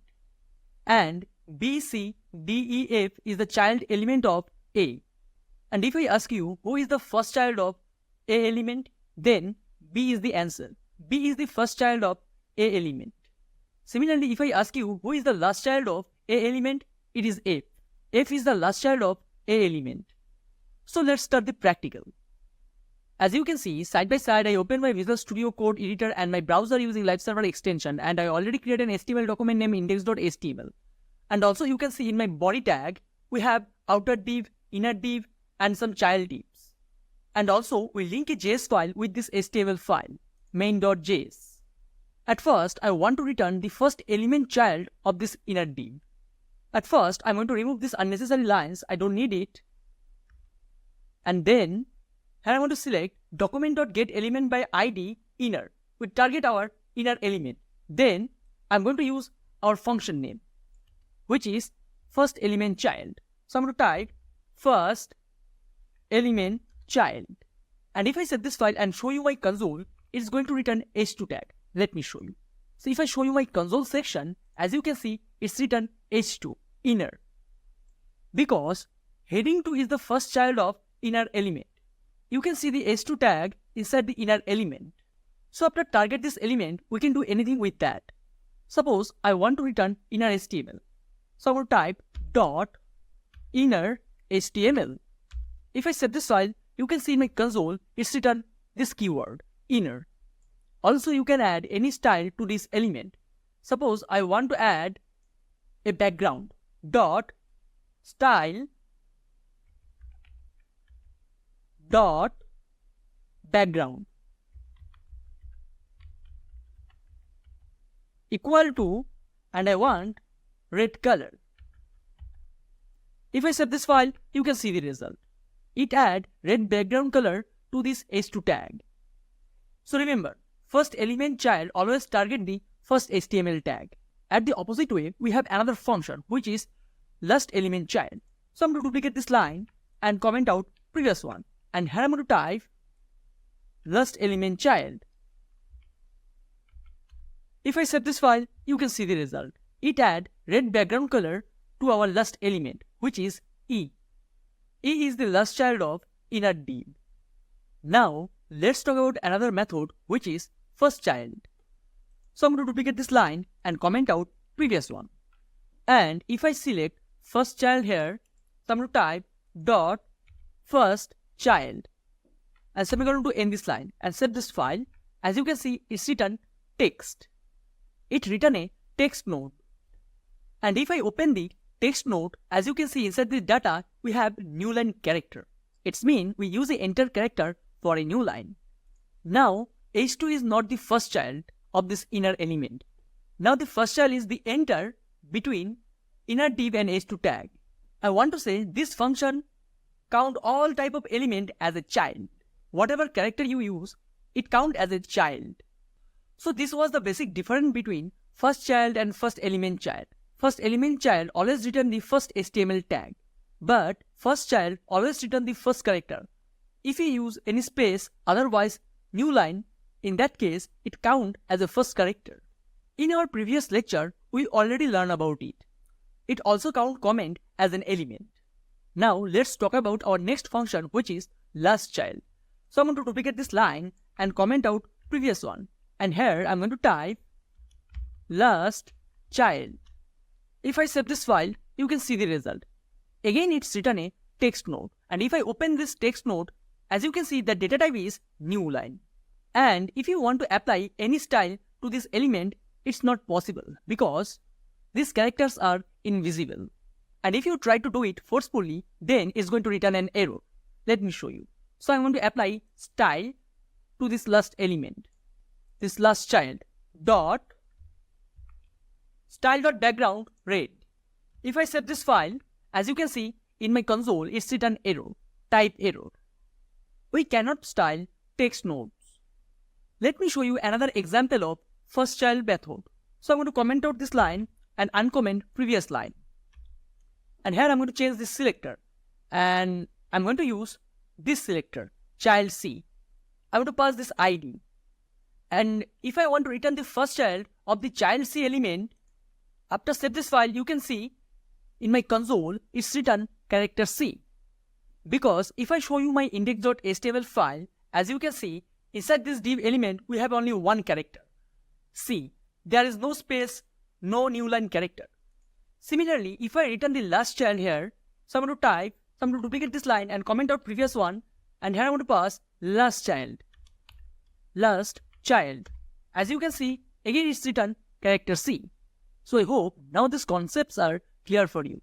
Thanks for watching this video. Stay tuned for our next tutorial. Next.html. Good to see you back, guys. Again, I'm back with a new tutorial related DOM traversal methods. And in this tutorial, we are going to learn nextSibling and previousSibling. In our previous tutorials, we learned about parentNode, childNode, children, firstChild, etc. And in this tutorial, we are going to cover nextElementSibling, nextSibling, previousElementSibling, previousSibling. Before start the practical, let's try to understand what is the difference between nextSibling and previousSibling. Here you can see a DOM chart. Here A is the parent element and B, C, D, E, F is the child element of A. And these are all sibling elements. And if I ask you who is the next sibling of D element, and the answer is E. E is the next sibling of D element. And if I ask you who is the previous sibling of D, and the answer is C. So that's the basic difference between these two elements, next and previous. If I want to find the previous sibling of B element, as you can see, there is no previous sibling of B element, but there is the next sibling of B element, which is C. So without wasting your time, let's start the practical and try to clear the concepts. As you can see, side by side, I open my Visual Studio Code editor and my browser using Live Server extension, and I already created an HTML document named index.html. And as you can see in my browser, we have outer div, inner div, and some child elements. You're already familiar with this structure. So let's jump into the main.js file. So at first, we are going to start with nextElementSibling. As you can see in my main.js file, we already target this element, this C element, using its ID, child-c. If I show you my index.html file, you can see the ID name, child-c. So here I'm going to type nextElementSibling, nextElementSibling, and I'm going to save this file. After save this file, as you can see, it's written our next element, which is D. Similarly, if I return previousSibling, so I'm going to duplicate this line and comment out previous one, and here I'm going to type previousElementSibling, previousElementSibling. After save this file, you can see it's written B element, this one. So using those functions, we can target previous element, otherwise next element. After target this element, also we can apply style. Let me show you. So here I'm going to type dot style dot background equal to, inside the double quotes, red. After save this file, you can see the result. So as you can see, it add red background color to the previous element. Also, if you want to return the HTML of this element, yes, you can. Just you need to type dot inner HTML. If I save this file, you can see in my console, it's written only character B. And now I want to return the next element sibling of E element. For that, I'm back to the index.html file. And here, I'm going to set an ID to this element. ID equal to child E. And I'm going to set this file. And here, I'm going to type child E. And I want to return the next sibling of this element. So here I'm going to type nextElementSibling. If I set this file, as you can see in my console, it's written null. Because after E element, there is no sibling element. That's why it's written null. And if you want to apply any style, then it's going to return error in our console. Because there is no element after E element. These two methods are used to target elements. But our next two methods can target anything. It can target text nodes, otherwise comments, etc. You are already familiar with that. Now I'm going to use nextSibling method and previousSibling method. So again, I'm going to duplicate this line and comment out previous one. And I'm going to type previousSibling, previousSibling. If I save this file, as you can see in my browser, it's written text. It's written a text node. And as you can see, it's written a new line character. And if you remove the new line character between D and E, then it's going to return D element in my console. If I try to remove the new line character and if I save this file, for now it's not going to work for me. Because my Visual Studio Code editor automatically prettify my code and add a new line to end of this any HTML element. So if I save this file, as you can see, it add a new line. That's why again it return text node. Somehow, if you can remove the new line character from this line, in that case, it's going to return the element. At the same way, nextSibling method works. If I type nextSibling here, nextSibling, and then save this file, as you can see, again it returns TextNode. Because this function can count character, spaces, comments as a JavaScript node. That's why it's written text. Hello guys, good to see you back. Again, I'm back with a new tutorial related JavaScript DOM. And in this tutorial, we are going to learn DOM create methods. Basically, in JavaScript, we have total 3 create methods: createElement, createTextNode, createComment. Let's try to understand these methods. Suppose you want to add a HTML tag in your document using JavaScript. You want to add a new paragraph tag on your document. You can add any tag you want. To put a tag in your HTML page, you need to use a method, and the method name is createElement. And if you want to type text in your HTML document, for that you need to use this method, createTextNode. Suppose you want to add this text in your document. For that, you need to use this method, createTextNode. And if you want to add a comment in your HTML page using the help of JavaScript, for that, you need to use this method, createComment. So let's start the practical and see how we can use it. As you can see, side by side, I open my Visual Studio Code editor and my browser using Live Server extension. And I already created an HTML document named index.html. And inside this HTML document, we have a heading tag, DOM create methods. And also we link with a JavaScript file, DOM create.js. And in this JavaScript file, I'm going to use all the create methods. So at first, we are going to create an element in our document. So here I'm going to create a variable, var, and our variable name is new element, equal to document dot and our method name, which is createElement.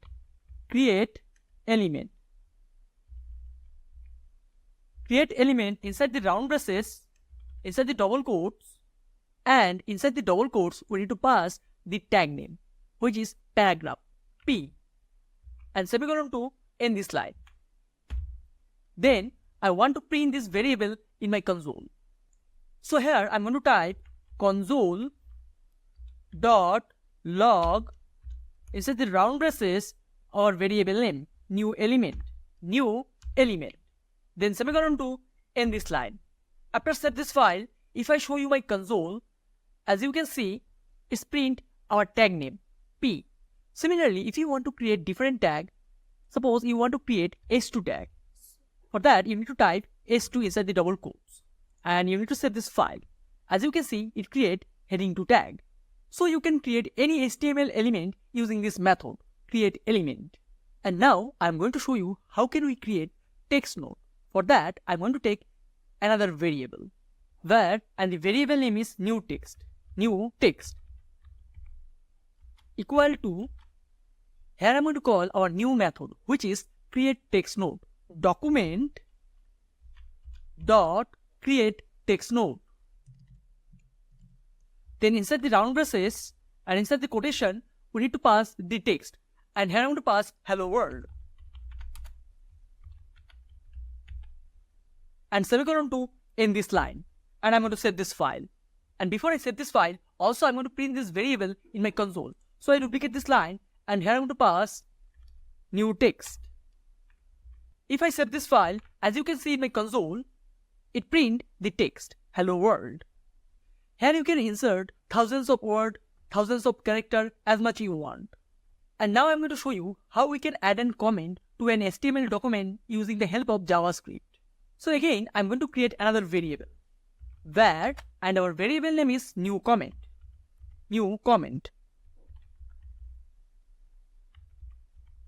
equal to document dot createComment inside the double quotes. Just we need to type the comment. We don't need to use any greater than sign, otherwise exclamation sign. For now, I'm going to type this is comment.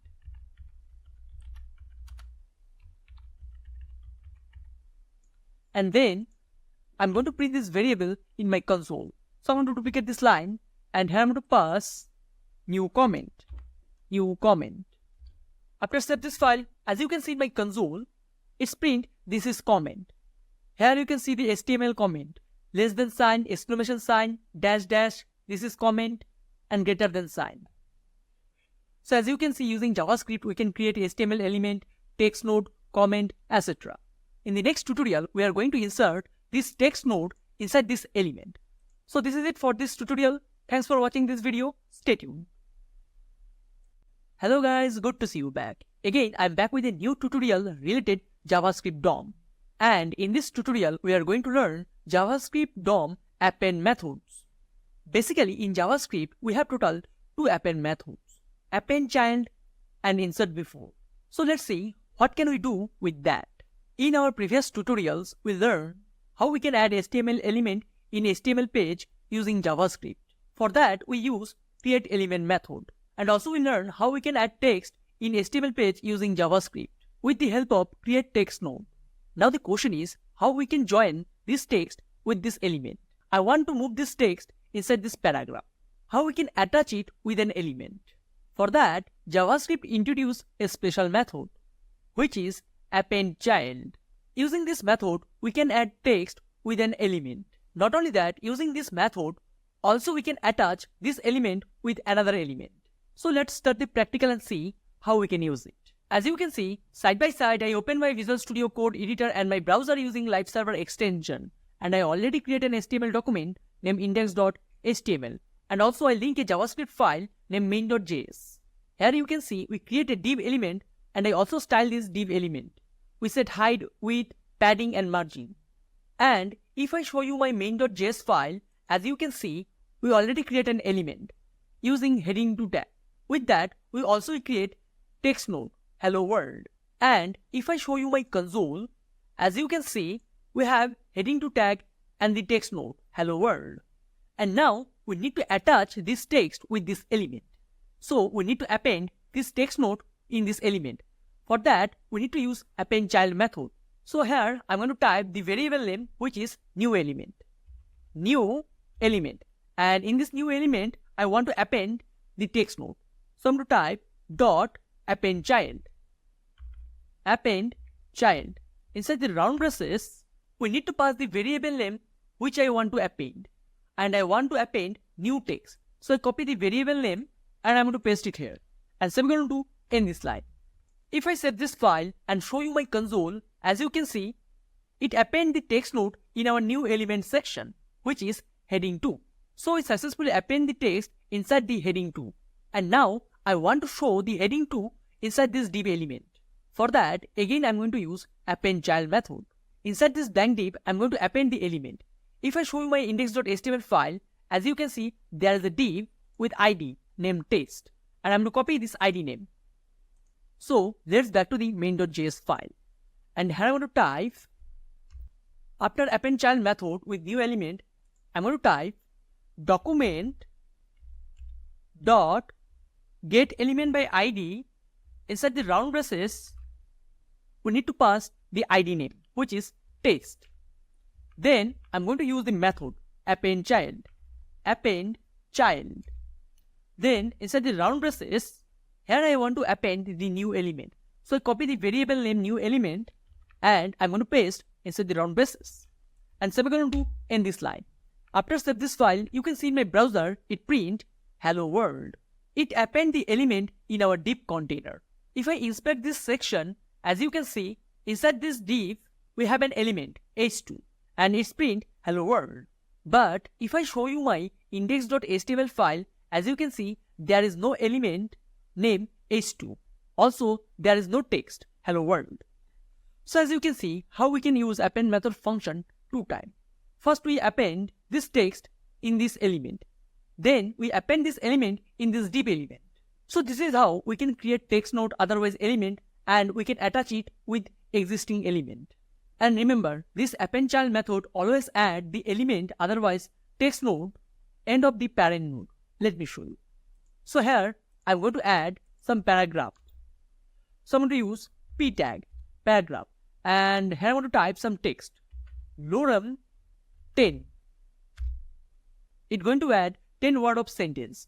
After save this file, as you can see, here you can see after end of this paragraph, it add the h2 element. So remember, appendChild method always add the element at the last position. And if you want to add this element before the paragraph, for that we have another method which is insertBefore. Now I want to move this heading before the paragraph. Let me show you how we can use it. So I'm going to duplicate this line and comment out previous one. And here I'm going to type insertBefore. Insert_before.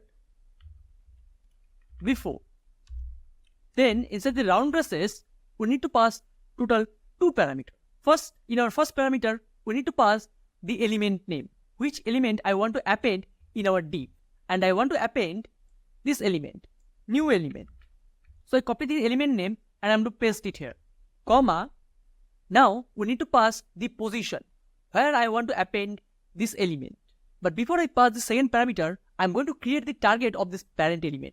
So here I'm going to type document dot get element by id inside the round braces test, and I'm going to assign this target in a variable.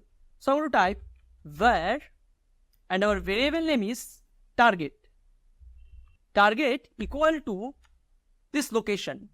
And now I'm going to replace this selector with this variable target. So I'm going to type target dot insert before inside the round braces new element. And now in our second parameter, I'm going to type target dot childNodes. And I'm going to specify the position. So inside the square braces, I'm going to type 0. It means I want to put this new element before the 0 index. So if I save this file, now you can see in my div, it moved the new element before the paragraph. And if I show you my element section, as you can see, first it print new element, then our paragraph. So this is how we can use insertBefore method. So I hope now it's clear for you how we can use appendChild method and insertBefore method.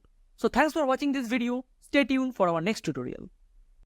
Hello guys, good to see you back. Again I'm back with a new tutorial related JavaScript DOM. And in this tutorial we are going to learn JavaScript insert adjacent methods. In our previous tutorial we learned two JavaScript append methods, appendChild and insertBefore. It is used to append existing element and text node to a parent element.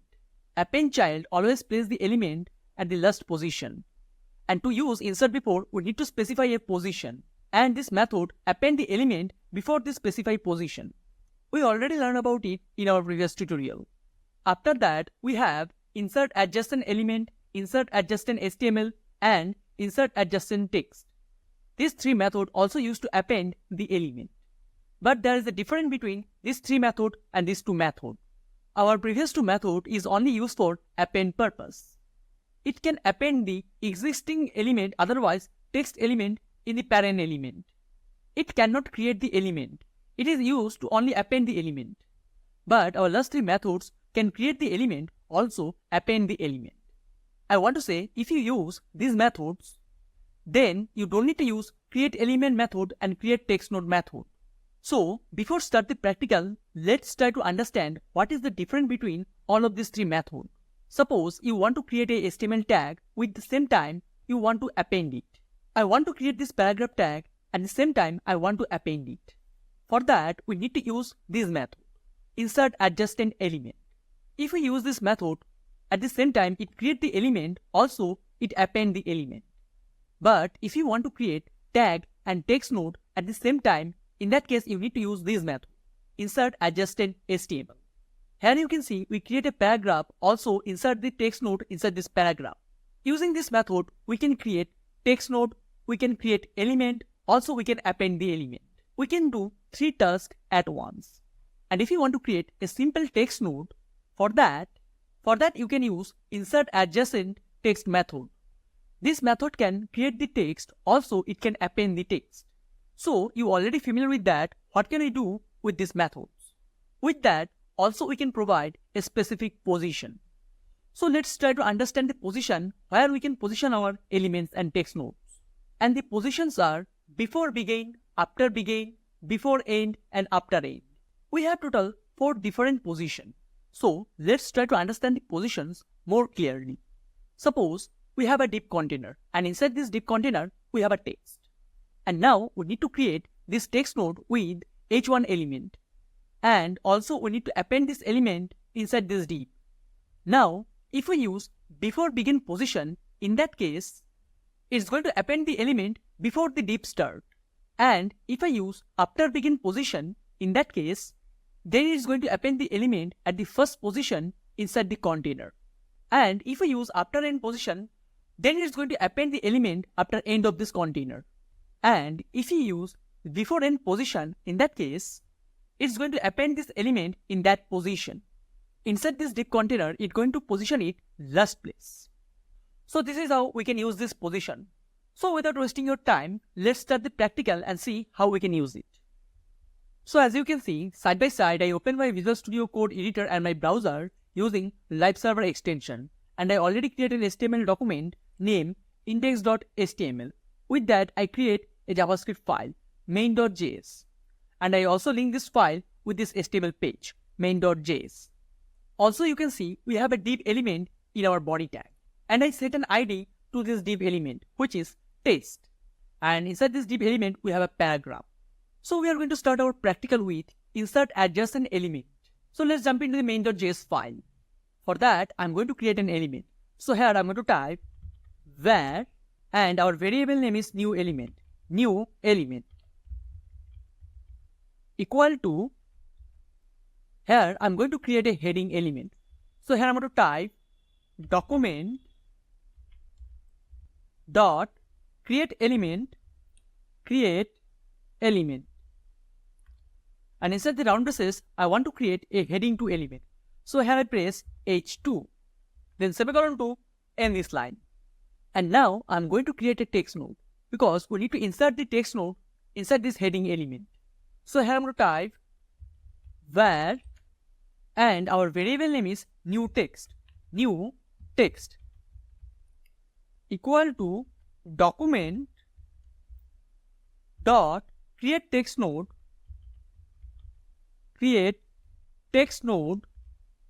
Inside the round braces, I'm going to pass a random text. I'm going to type hello world and semicolon to end this line. So we create an element and a text node, and now we need to append this text node inside this element. But before, I'm going to explain what is insertAdjacentElement. And now we need to create a target. So first, I'm going to create a target. I want to target this div element.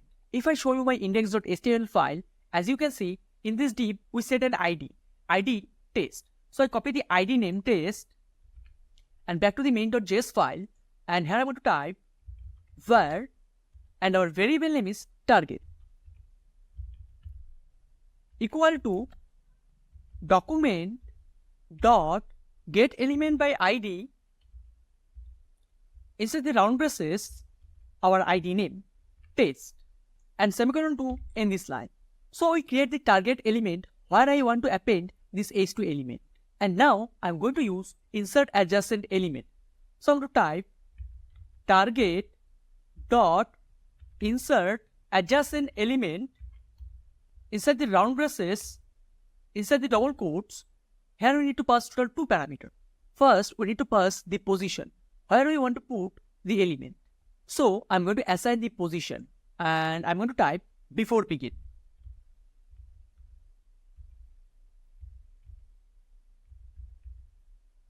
And in our second parameter, we need to pass the element name. So here I'm going to type new element. So I copy the variable name new element, and I'm going to paste it here and semicolon to end this line. If I save this file, it's not going to reflect in our web page because we do not append the text node in this element. But if I show you my element section, here you can see inside this body, before this div element, we have h2 element.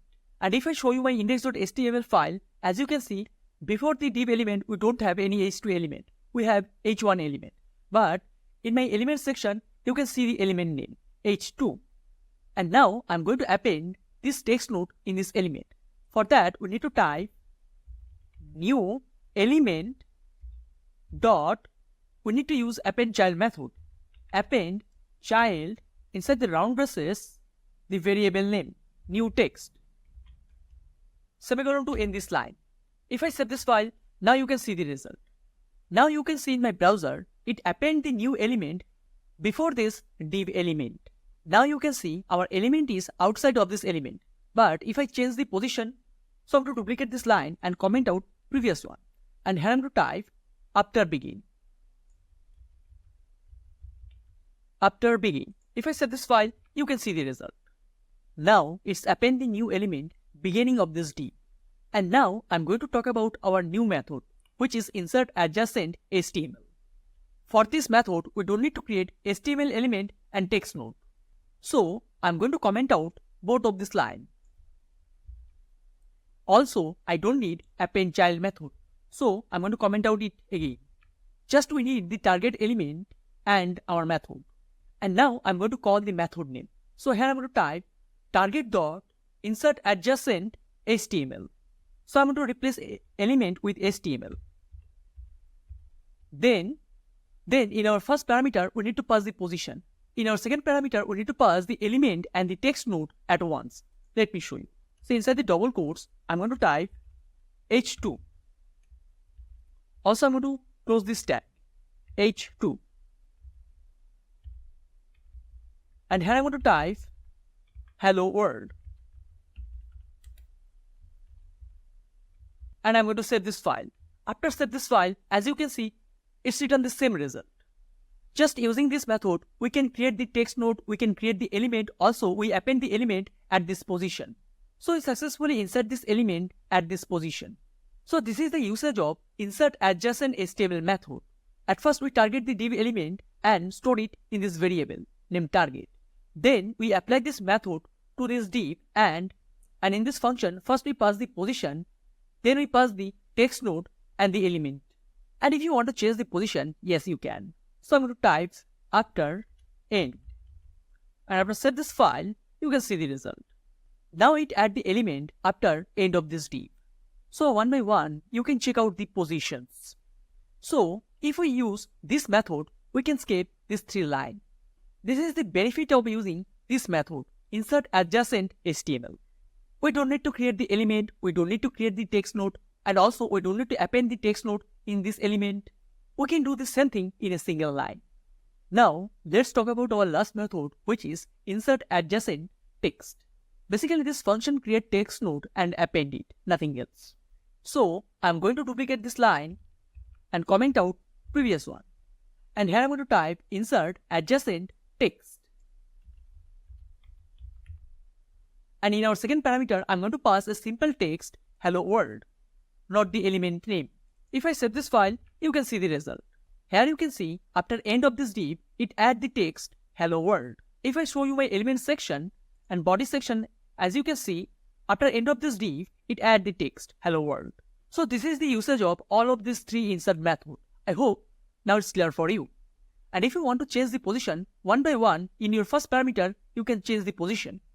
I don't want to make this topic more complex. I want to keep it as much as simple as that. And in the next tutorial, we will learn how we can replace the existing element. Also, we can remove the existing element. So this is it for this tutorial. Stay tuned for our next tutorial. Thanks for watching this video.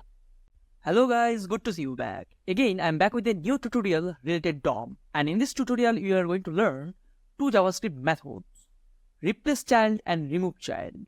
If you want to replace and remove HTML tag using JavaScript, for that, you need to use those methods, replaceChild and removeChild. So let's start the practical and see how we can use it. As you can see, side by side, I open my Visual Studio Code editor and my browser using Live Server extension. And I already created an HTML document named index.html. And inside this document, as you can see, in our body tag, we have UL tag, means unordered list. And we have total 4 list items. These are all fruit names: orange, apple, grapes, and banana. At first, I want to replace our first list item with another fruit name. As you can see, in our first list item, we have orange. So let's back to the main.js file. At first, I'm going to create a new li tag. So I'm going to create the new element. So I'm going to type var, and our variable name is new element. New element. Then equal to document dot create element. Inside the round braces, our element name, which is list item, li. And now we need to create the text. I want to say text node. So here I'm going to type var, our variable name is new text. New text equal to document dot create text node, create text node, inside the round braces, inside the double quotes. For now, I'm going to type a fruit name, and the new fruit name is mango. Now we need to append this text node in this element. As you know, for that we need to use appendChild method. So here I'm going to type new element dot appendChild. Inside the round braces, the variable name, which is new text, and semicolon to end this line. And now we need to target the parent node from where we want to remove the list item. And as you can see, we have an ID in our parent node, list. So I copy the ID name, list, and back to the main.js file. So now I'm going to create the target variable, var, and our variable name is target, equal to document dot get element by ID, inside the round braces, the variable name, list, and semicolon to end this line. So we target the parent node and store it in this variable named target. And now I'm going to target this child element. So I'm going to create another variable, var, and our variable name is old element, equal to target dot children method. Then inside the square braces, we need to pass the index number, which is 0, and semicolon to end this line. And I'm going to set this file. If I print this variable in my console, let's print the variable in our console. So here I'm going to type console dot log, inside the round braces, our variable name, old element, and semicolon to end this line. After set this file, if I show you my console section, here you can see it's written the list item, and inside this list item we have the value orange. It's written the first li tag from our list. So now I'm going to comment out this line, and I'm going to use replaceChild method. So I'm going to type target dot replaceChild method, replace child. Then inside the round braces, we need to pass total 2 parameters. Inside this round braces, in our first parameter, we need to pass from which element I want to replace with. I want to replace with new element. So here I'm going to type new element. And in our second parameter, we need to pass which element I want to replace. And I want to replace our old element. So I'm going to pass old element, and semicolon to end this line. After set this file, as you can see in my browser, it's replaced orange with mango. And if I change the index number here, so I'm going to pass 2 and set this file. Now you can see it's going to replace grapes with mango. So I hope now it's clear for you how replaceChild method works. Here you can replace any type of tag using this method. You can replace div tag, table tag, paragraph tag, whatever tag you want. Now let's talk about our another function, which is removeChild. Now I want to remove the first element from this list. So at first I'm going to comment out all of this line. Then here I need to pass the index number, which I want to remove. So I'm going to pass index 0. And now I'm going to use the method name removeChild. So I'm going to duplicate this line and comment out previous one. And here I'm going to type target dot removeChild. Remove child. Then inside the round braces, here I need to pass only one parameter. And our parameter name is old element. So I'm going to type old element. And now I'm going to set this file. After set this file, as you can see, it's removed orange from this list. Now we have total 3 fruits name in this list: apple, grapes, and banana. So this is how we can remove any child element from this list. If I change the index number, so here I'm going to pass index 2 and set this file. Now you can see it's remove another fruit from this list. So this is how we can use removeChild. So thanks for watching this video. Stay tuned for our next tutorial. Welcome back guys. Again I'm back with a new tutorial related JavaScript DOM. And in this tutorial we are going to learn JavaScript cloneNode. Using this method we can clone any nodes. In your left side you can see an unordered list: mango, banana, grapes and apple. And in our right side we have vegetable list: carrot and radish. Suppose I want to copy grapes from the fruit list and I want to paste it in the vegetable list. For that we need to clone the li tag of these grapes. And we need to use the method named cloneNode. So let's see how we can use it practically. As usual, side by side I open my Visual Studio Code editor and my browser using Live Server extension, and I already created an HTML document named index.html. With that, we link with a main.js file, main.js. For now, it's an empty file. Also, you can see in my body tag, we have total 2 unordered lists. Also, we assign ID to this list and list2. And now I want to copy the first li tag from this list and I want to paste it inside the list2. For that, we need to use a method named cloneNode. So let's jump into the main.js file. First, I'm going to take a variable var, and our variable name is target.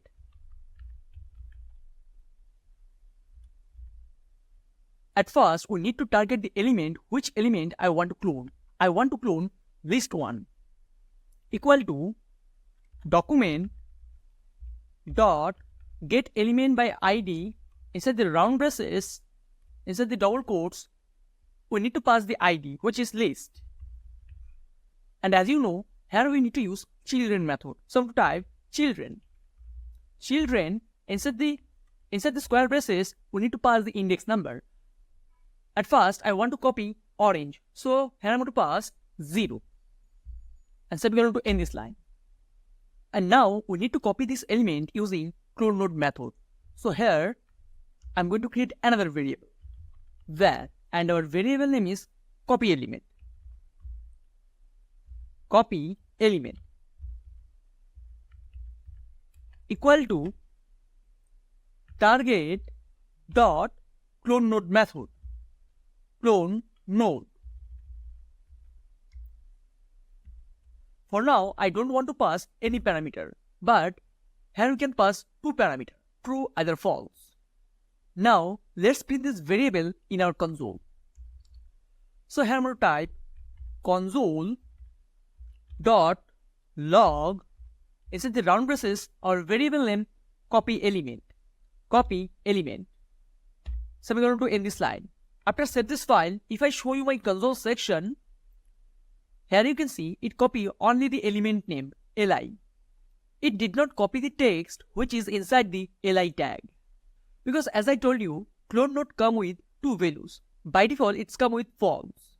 If I pass false parameter here, in that case, it's going to only copy the attribute and the tag name, not the value. Let me show you the example. So here, I'm going to pass a class name. Class, and the class name is xyz. And I'm going to save this file. Now you can see in my console, it's copy the tag name with class attribute xyz, but it do not copy the value which is inside this tag, orange. And if you want to copy the inner value with that, in that case, here you need to pass true value. So I'm going to duplicate this line and comment out previous one. And I'm going to pass true here. True. And I'm going to save this file. Now you can see in my console, it's copied the tag name, also the attribute and the value, orange. So I successfully copied the element. Now we need to append this element in our second list. And to append this element, we need to use appendChild method. So here I'm going to type document dot get element by id, and the id name is list2. So we successfully target our second list. So here we need to use a method name, which is appendChild. And appendChild, I want to append this copyElement. So I copy the variable name, copyElement. And inside the double quotes, I'm going to paste the value, copyElement, and semicolon to end this line. After save this file, as you can see in my browser, it append the fruit name in our new list, orange. So basically, we clone the element from the list 1 and paste it inside the list 2. I hope now it's clear for you what is the usage of cloneNode method. So this is it for this tutorial. In the next tutorial, we are going to learn about contains method. So thanks for watching this video. Stay tuned. Hello guys, good to see you there. Again, I'm back with a new tutorial related JavaScript DOM. And in this tutorial, we are going to learn JavaScript contain method. Here you can see a div, and we set an ID to this div, which is outer. And inside this outer div, we have total 3 child divs. And I want to search an ID which is inside this outer container. Suppose I want to search inner ID. After target the outer element, I want to search a child element ID which is inside the outer div. For that, we need to use contain methods.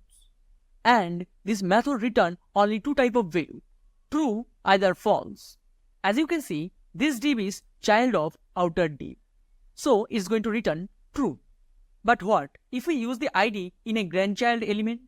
I want to say inside the child element of outer div, I create another child, and then I set this ID to this child. Now it's a grandchild element of outer div. But here we target the outer div and we search if there is an ID named inner in this container or not. Whatever element you use, if the ID is still exists in this container, in that case, it's going to return true. Either it's going to return false. Simply, I want to say if the ID is exist inside this outer div, it's always return true. So without wasting your time, let's start the practical and see how we can use it. So as you can see, side by side, I open my Visual Studio Code editor and my browser using Live Server extension, and I already created an HTML document named index.html. With that, also we link a JavaScript file with this document. And our JavaScript file name is main.js file. For now, it's an empty. And if I back to my index.html file, and as you can see in our body tag, we have a container with ID named test. And inside this container, we have a paragraph tag and another div element. And in this div element, we have another child paragraph. And in this paragraph, we set an ID named ABC. Now, this paragraph becomes grandchild element of this ID named test. So at first, we need to target the parent element. So let's back to the main.js file, and here I'm going to create a variable var, and our variable name is parentElement. ParentElement equal to document dot get element by ID inside the round braces, inside the double quotes, and the ID name is test. Then semicolon to end this line. And now I'm going to target the element which ID is ABC. So here I'm going to create another variable var, and our variable name is target. Target equal to document dot get element by ID inside the round braces, inside the double quotes, the ID name ABC. Then semicolon to end this line. And now I'm going to search this ABC ID in the test container.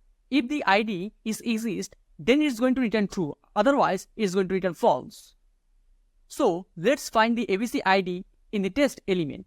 For that, again I'm going to create another variable var, and our variable name is find equal to parentElement dot our method.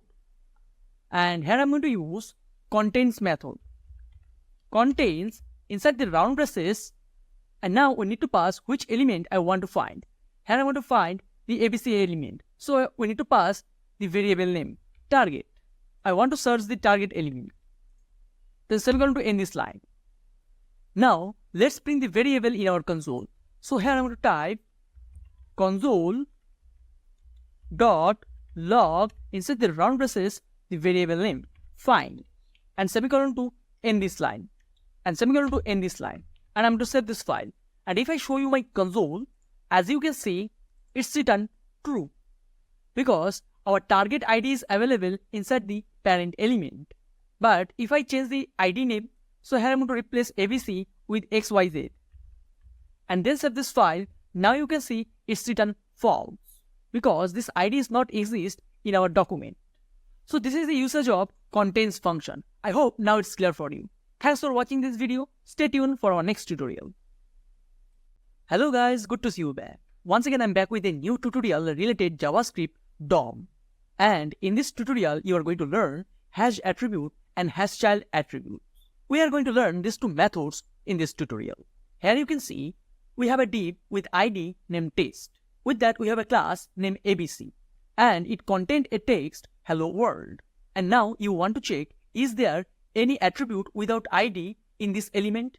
At first, I'm going to target this element using its ID. Then I want to search, is there any other attribute without ID in this element? For that, we need to use hasAttribute method. And this method going to return only two results, true, either false. This method always return boolean value. If the attribute is available in this element, in that case, it's going to return true. Either it's going to return false. So without wasting your time, let's start the practical and see how we can use it. So as you can see, side by side, I open my Visual Studio Code editor and my browser using Live Server extension. And I already created an HTML document named index.html. With that, we create main.js file. Also, I attach main.js file with this HTML document. As you can see in my body tag, we have a div element. And in this div element, we have an ID named test. And inside this div element, we have two child element, h2 tag and a paragraph tag. So at first, in my JavaScript file, I'm going to target this div element. So I want to copy this ID name test. Then back to my main.js file, and here I'm going to type where as usual we need to create a variable, and our variable name is target. Target equal to document dot get element by ID. Inside the round braces and inside the double quotes, I'm going to pass a value.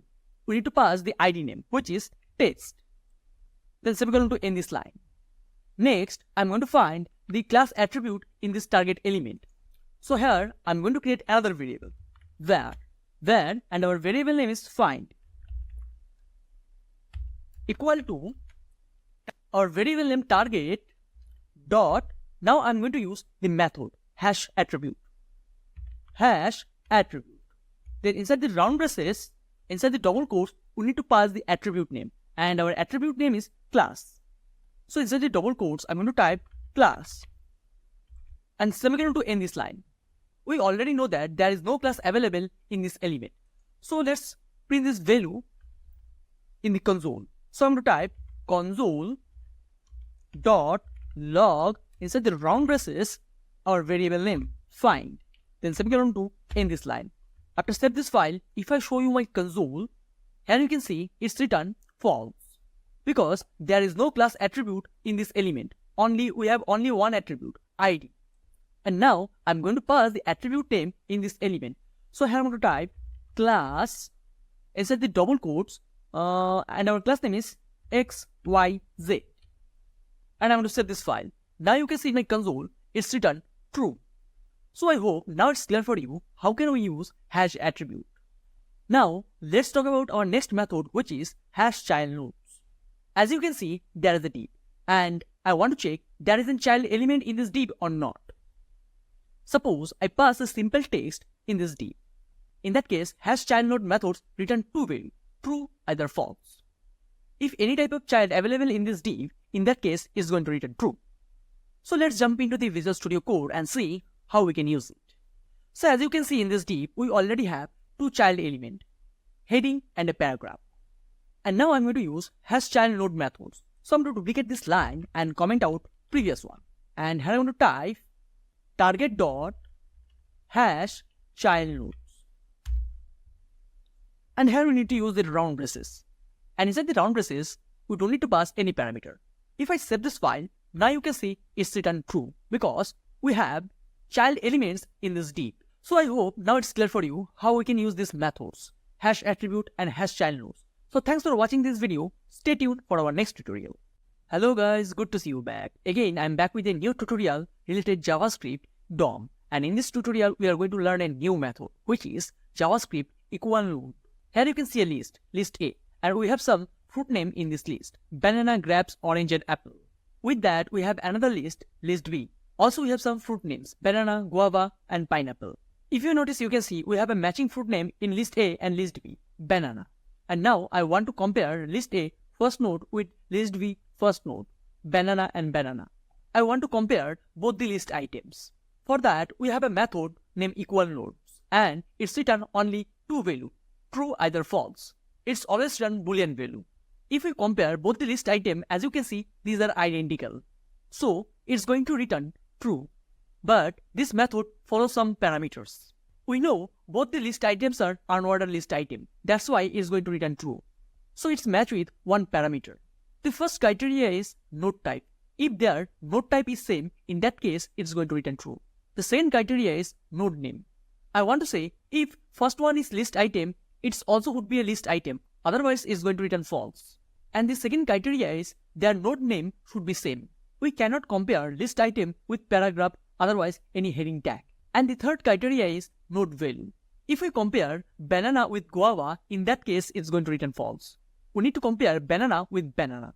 Then this function return true. Next criteria is their child node should be same. If we use any paragraph tag as a child in list A, then we should use the same paragraph tag in list B items. Otherwise, it's going to return false. Also, they need to follow the same attribute. If this list item assigned with a class, also list B item assigned with a class. Also, their attribute value should be same. If we use class XYZ, also we need to use the same class XYZ. So these are the basic criteria that we should follow in this method.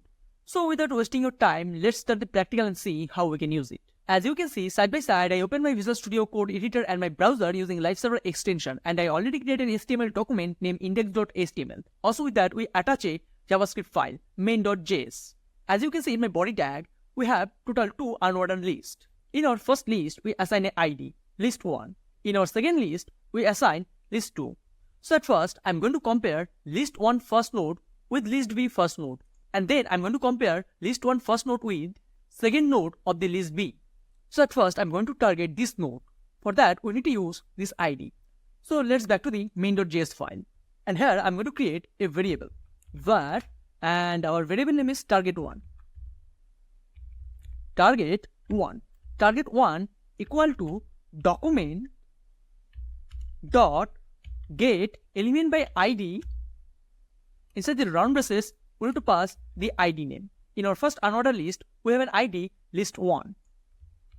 So I copy the ID name and I'm going to paste it here. And now we need to select this node, first node, orange.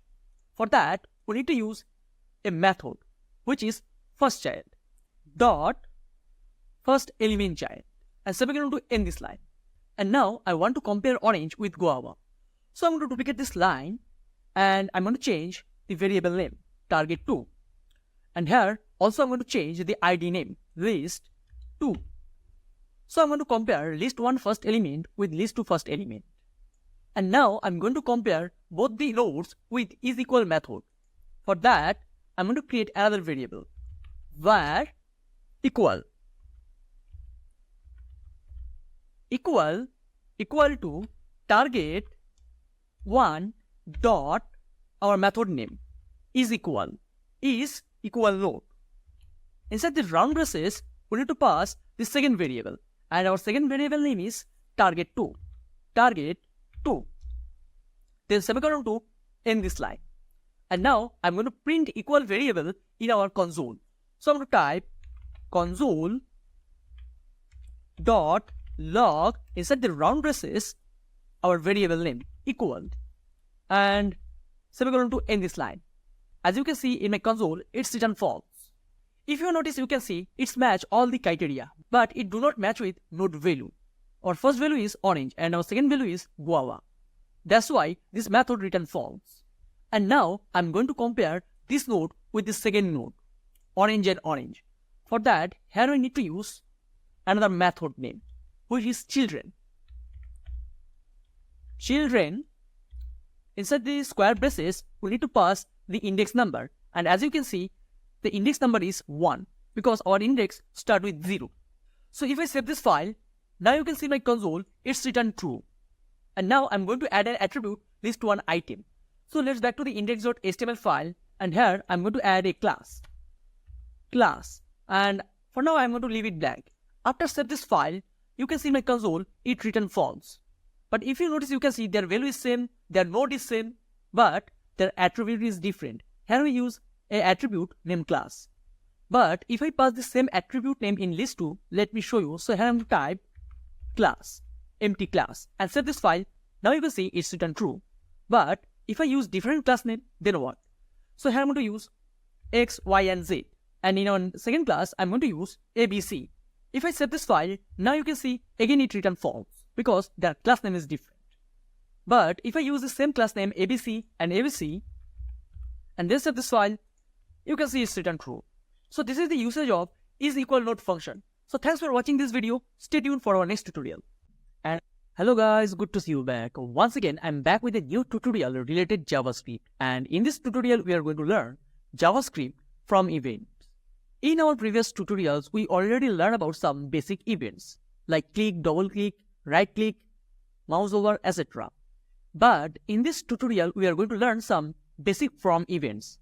And these are all basic from events we are going to learn in these tutorials. First, we have some key press events like key down, key press, key up, focus, blur, and then we have some selects events. And we already learned about key down, key press, and key up events in our previous tutorials. So we are going to start this tutorial with focus and blur event. So as you can see, side by side, I open my Visual Studio Code editor and my browser using live server extension, and I already create an HTML document named index.html.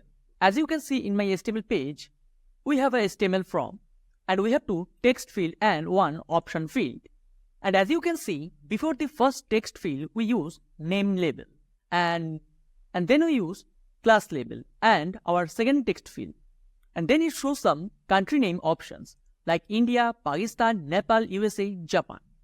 And you can see the HTML structure in my page. We have from tag, label, input tag, select options, etc. As I told you, we are going to start our practical with focus event. Now the question is, what is focus? Whenever I click on this name input field, as you can see, now it highlighted the input field with black border. At the same way, if I click class input field, now it highlighted this class input field. Also, if I click on this options, now you can see also it highlighted this section. So this is called focus. This is the inbuilt feature of browser, but we can customize it using onFocus event. At first, I'm going to assign an ID to this first input field. So here I'm going to type ID equal to fname. Fname stands for first name. Then inside the script tag, with that also I'm going to add an event, which is onFocus. So I'm going to type onFocus. And then here we need to provide a function name. And our function name is focus function. And then I'm going to create this function inside this script tag.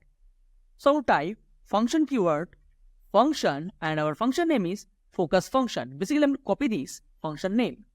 And then we need to target this input field using its ID, which is fname.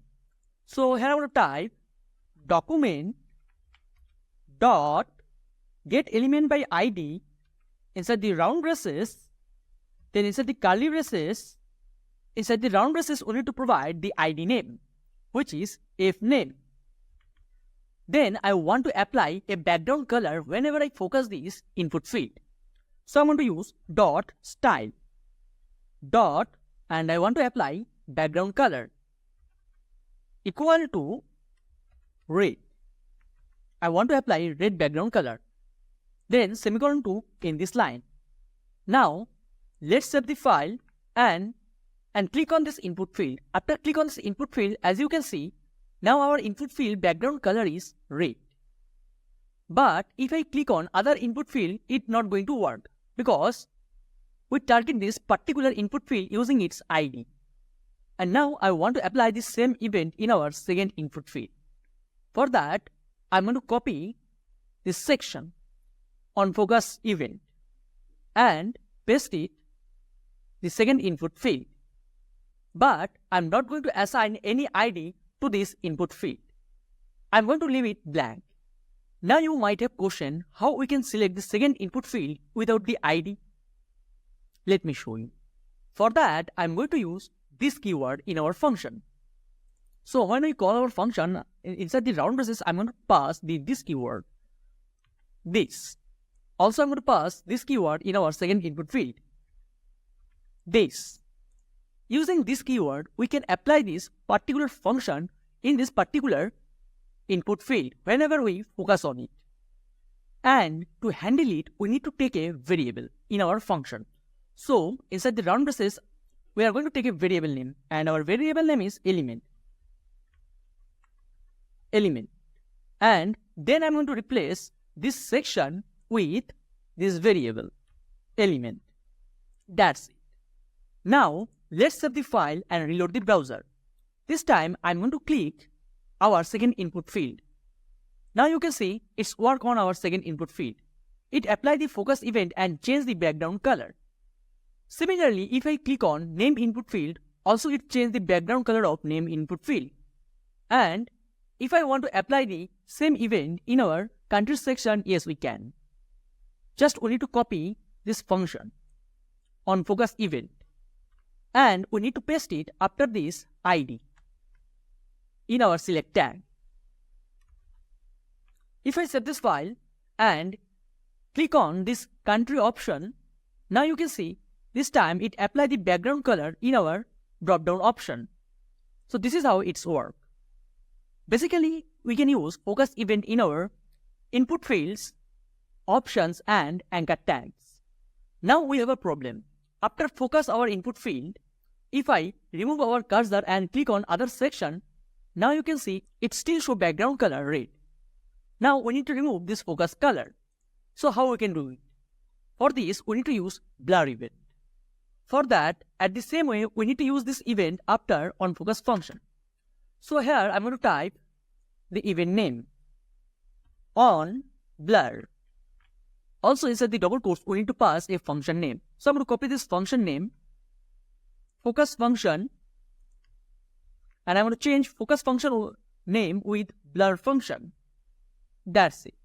And I'm going to do the same thing for the next input field. So I'm going to copy this section and paste after onFocus event. Also in our select option. Then I'm going to duplicate this function and just I'm going to change the function name. Focus to blur. And I'm going to remove the color name and leave it blank. And I'm going to save this file. Now, first time I'm going to focus the name input field. As you can see, the background color turned into red. But whenever I focus on this class input field, now you can see it removed the red background color from our first input field. So this is how it's work. Now you understand how focus and blur events work together. Here you can use addEventListener also if you don't want to type this much of code. In our previous tutorial, we already learned about it.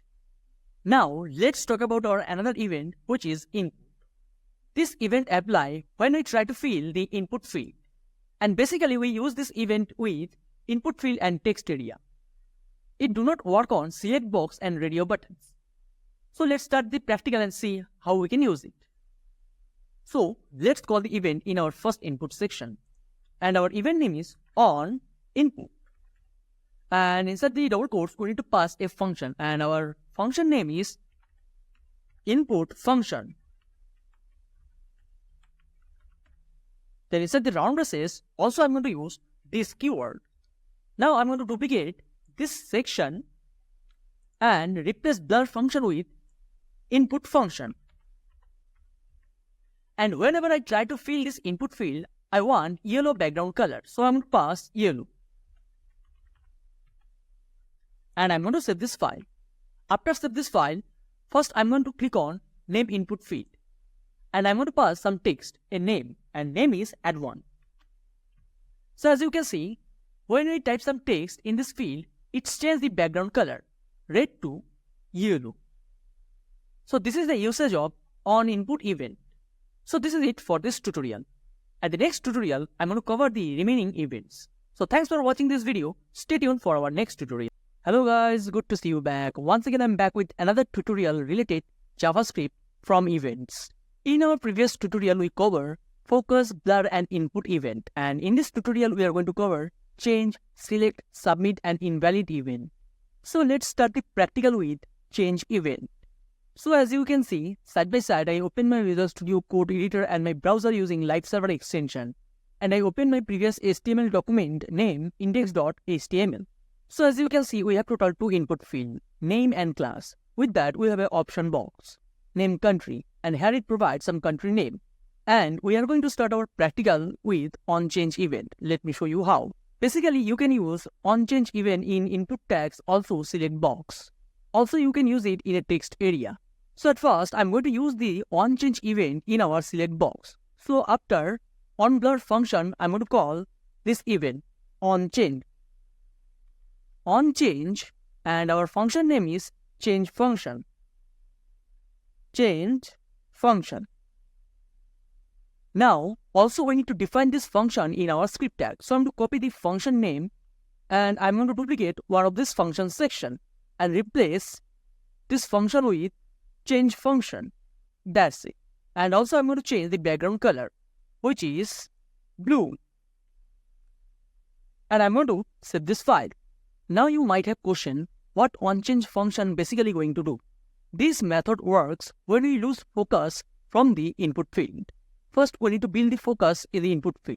Then, whenever we remove our cursor, otherwise remove our focus, then onChange function called. Let me show you how. Now, as you can see, in our select box, we use onChange function. Also, I'm going to assign an ID to our select box. And our ID name is select. Then inside the script tag, we need to target this select box using its ID. So here, I'm going to remove element and replace with document dot get element by ID. Inside the round braces, we need to provide the ID name, which is select. That's it. After set this file, I'm going to click on this select box. Now you can see, for now it call our focus function. But if I select any country, suppose I'm going to select USA. After click on USA, as you can see, the background color is changed. Now it's turned into blue color. Because this time it's going to call change function. And it is possible by only for this event, onChange. So this is the usage of onChange. When I lose the focus, otherwise remove the focus, then it's trigger onChange event. So this is the usage of onChange. And remember, this onChange method work on any input field. We can use it with input box, text area, etc. Now, let's talk about our another event, which is select. This onSelect event works after select the input field value. Suppose, in our name field, I'm going to type in name add1. Basically, it's going to trigger when I select this value. So let's call this event in our name input box. So after on input, I'm going to type onSelect. Then, I'm going to type a function name, which is select function. And now, we need to define this function inside this script tag. So inside the script tag, I'm going to duplicate this section. Then I'm going to replace the function name change function to select function. With that, we need to target the input element using its ID. And as you can see, the ID name is fname. Fname stands for first name. So here, I'm going to replace select with fname. And then, I'm going to change the background color. And I'm going to set background color pink. After set this file, now I'm going to fill a name in our name field, which is Rahul. But if I select the student name using my cursor, now you can see our input field background color change into pink color because this time it's triggered onSelect function. So this is how we can use onSelect function. Now let's talk about next from event, which is submit. Basically, we use this event in our from tag. We can trigger this event after fill up the from and press submit button. So let's back to the Visual Studio Code and see how it's work. So as you can see in my browser, we have a basic from, but we don't have any submit button. So let's create a submit button. Then insert the from tag and below the select tag, I'm going to take a input tag, input. Input, type, submit. And I'm going to save this file. After save this file, you can see now we have a submit button. And now I want to trigger on submit event after click on submit button. And as I told you, we need to call this event inside the from tag. as you can see, this is the from tag starting position. Then inside the from tag, I'm going to call this event on submit. And inside the double quotes, I'm going to pass the submit tag name. And inside the double quotes, we need to pass the function name. And our function name is submit function. And now we need to define this function inside the script tag. So I'm going to copy the function name. At first, I'm going to duplicate this section. Then I'm going to replace the function name. Select function with submit from function. Next, I'm going to remove all of the unnecessary stuffs. And here I'm going to type console.log inside the round braces, inside the double quote, you submitted a from, and semicolon 2 in this line. And I'm going to save this file. After save this file, I'm going to open console panel in our browser. Inspect console.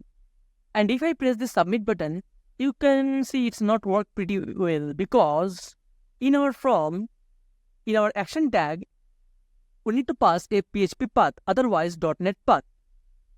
But I don't have it. So I'm going to print the message in my alert box. So I'm going to replace console.log with alert box. Alert. And I'm going to save this file. After save this file, if I click on submit button, now you can see in my alert box it returned, you submitted a from. So this is how onSubmit method works. Now you might have questioned, what is the usage of it? We can extract value from these input fields.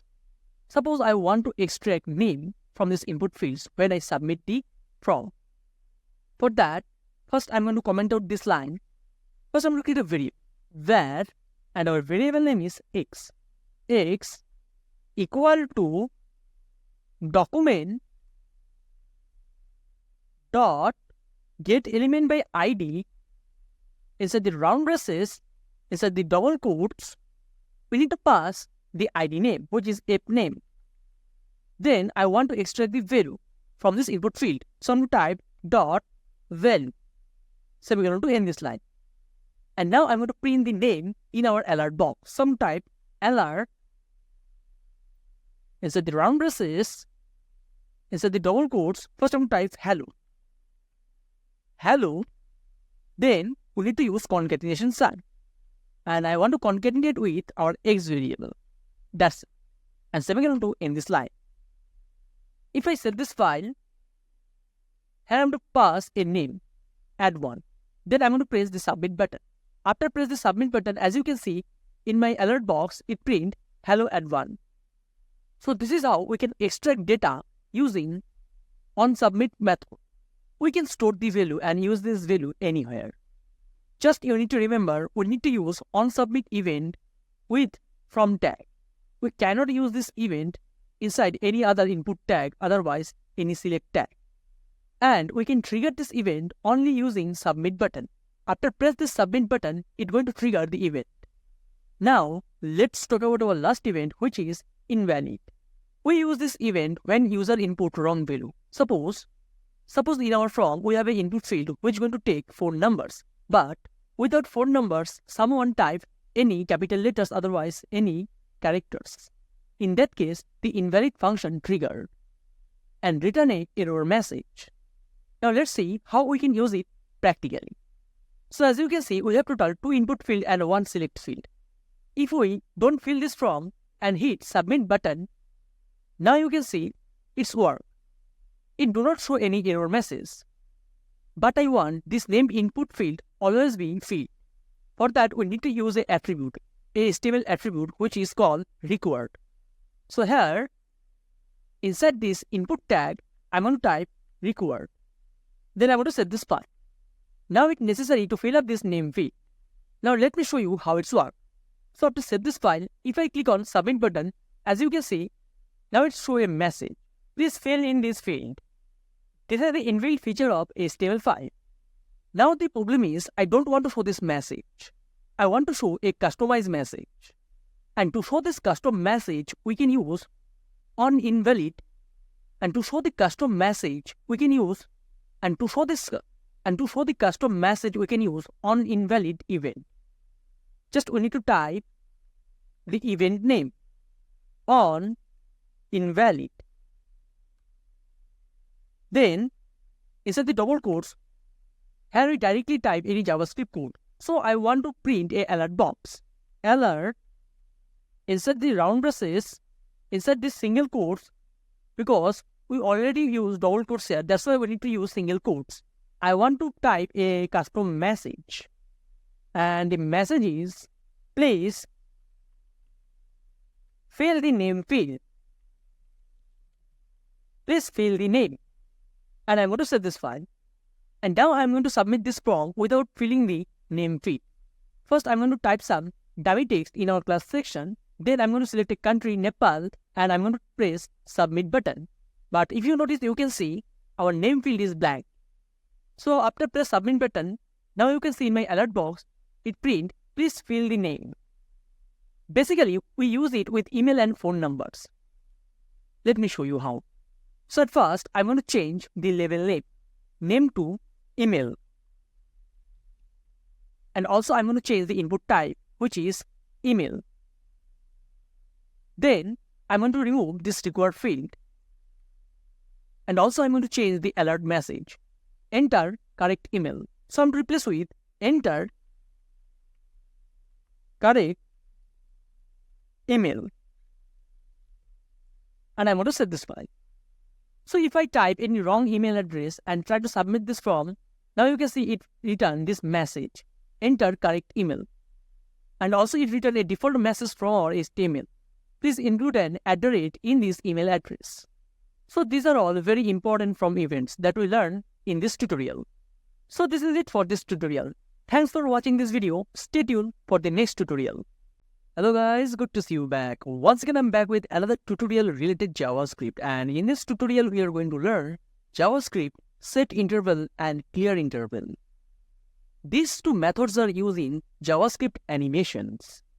Suppose if you want to animate any element, otherwise any DOM element, in that case this method is very useful, which is setInterval. To write this method you need total two parameters, a function name and time. And you need to put time in millisecond. This second parameter works as a timer. 1000 millisecond equal to 1 second. Now let's talk about the function. How this function going to work with this second parameter. If I pass 1 second, I want to say if I pass 1000 millisecond, then after 1 second, every time it's going to call this function. And whatever we perform in this function, it's going to run it. Basically, I want to say after 1 second, every time it's going to call this function. If you want to call it after 3 seconds, then you need to pass 3 seconds. And if you want to stop this animation in a particular time, in that case, we have another method, which is clearInterval. Using this method, you can stop the animation anytime. So without wasting your time, let's try to understand this concept practically. As you can see, side by side, I opened my Visual Studio Code editor and my browser using Live Server extension. And I already created an HTML document named index.html. With that, I create another file, a JavaScript file, which is animation.js. For now, our animation file is blank. Now, if I back to the index.html file, here you can see, here we create a div element. Basically, here we create a square box. Height 150 pixel and width also 150 pixel. And I set a background color red. And now I want to animate this square box. I want to move the square box right side after every 1 second. And to animate this square element, we need to jump into this JS file, animation.js. So at first, I'm going to call our method, which is setInterval. SetInterval inside the round braces. First, we need to pass our function name. And I'm going to set this function name any. With that, I want to set a time, 1000 millisecond, which is equal to 1 second. Also, we need to provide the semicolon, and then we need to define this anim function. So let's create the function. First, I'm going to type function keyword, and our function name is anim. For now, I'm going to show you how setInterval method works. So I'm going to print something in my console. So I'm going to type console dot log inside the round braces. I'm going to type hello. And before I save this file and run this code, I'm going to turn on my console. Inspect console section. If I save this file, as you can see in my console section, it print hello 1, 2, 3. It's continuously counting and print hello in my console. So this is how setInterval function works. For now, I don't need this console.log, so I'm going to comment out this and set this file again. And now I'm going to declare a variable outside the function, and our variable name is var a assigned with 0, semicolon to end this line. Then inside this function, I'm going to increment a variable with 10. So type a equal to a plus 10. Basically, setInterval continuously calls any function after 1 second. And every time it calls the function, it's going to increment the a value with 10. So first time it's going to print 10, then it's going to print 20, 30, 40, and it's keep going on. And now we need to target this square element using its ID. So I'm going to type var target equal to document dot get element by ID. Then inside the round braces, let's back to the index file and see the ID name. And the ID name is test. So copy the ID name and back to the JS file. And inside the double quotes, I'm going to pass the ID name test and semicolon to in this line. And now we need to move this element using CSS. First, I'm going to select our target. Target dot style dot, and I want to move it right side. So I'm going to add some margin at left side. So type margin left equal to our variable a and semicolon to in this line. So every second it's going to increase the margin by 10. So basically it's going to move our square right side. But if I save this file, it's not going to work. So you might have questioned what is the problem, because we do not provide any unit to this margin left property. So I'm going to use concatenation sign, and inside the single quote, I'm going to pass pixel. I'm going to use pixel unit. So if I set this file, as you can see, after every 1 second, it's going to move 10 pixel right side. And it continuously move right side after 1 second. So this is how we can animate this square box. For now, I'm going to comment out this line and set this file again to stop the animation. And if you want to increase the animation speed, then just you need to decrease the millisecond value. Suppose if you pass 200 milliseconds and uncomment this line and set this file again, now you can see the animation speed. It increases our animation speed. So I'm going to comment out this line and set this file again. For now, I would like to go with 1 second. So I'm going to type 1000 milliseconds. But now I want to stop our animation when our box achieve margin left 200 pixel.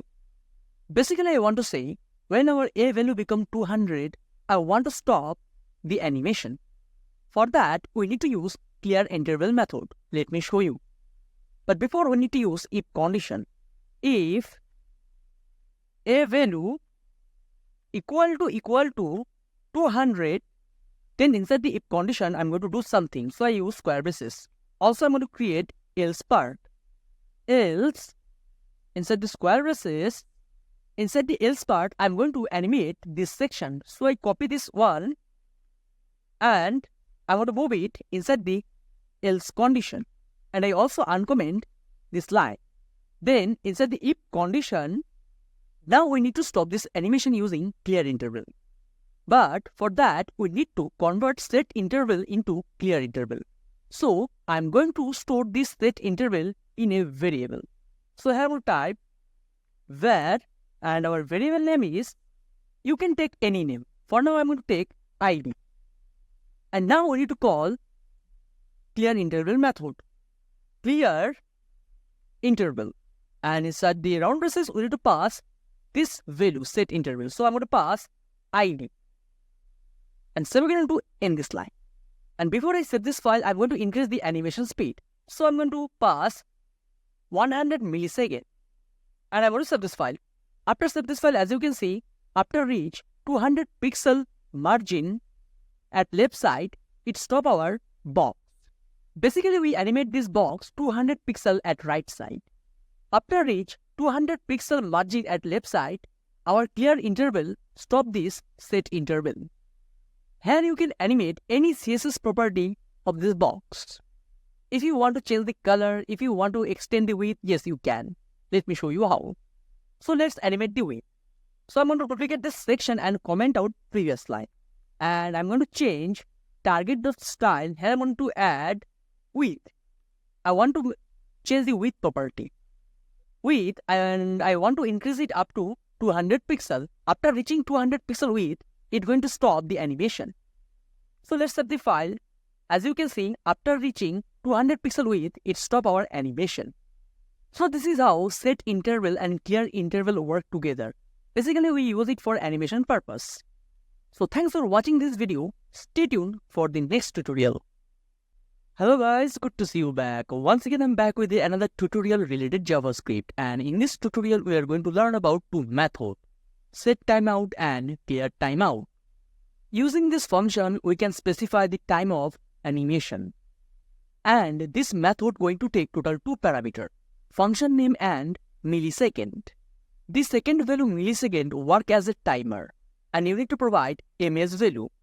1000 milliseconds stands for 1 second. Basically, if we pass 1 second here, then after 1 second, it's going to call this function. And it's going to run this function only for one time. It means it's going to perform the animation one time only. In our previous tutorial, we learned about setInterval. Using setInterval function, we can run the animation again and again.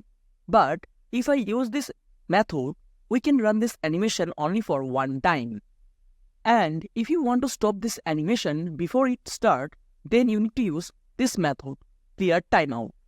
So let's start the practical and see how we can use this method.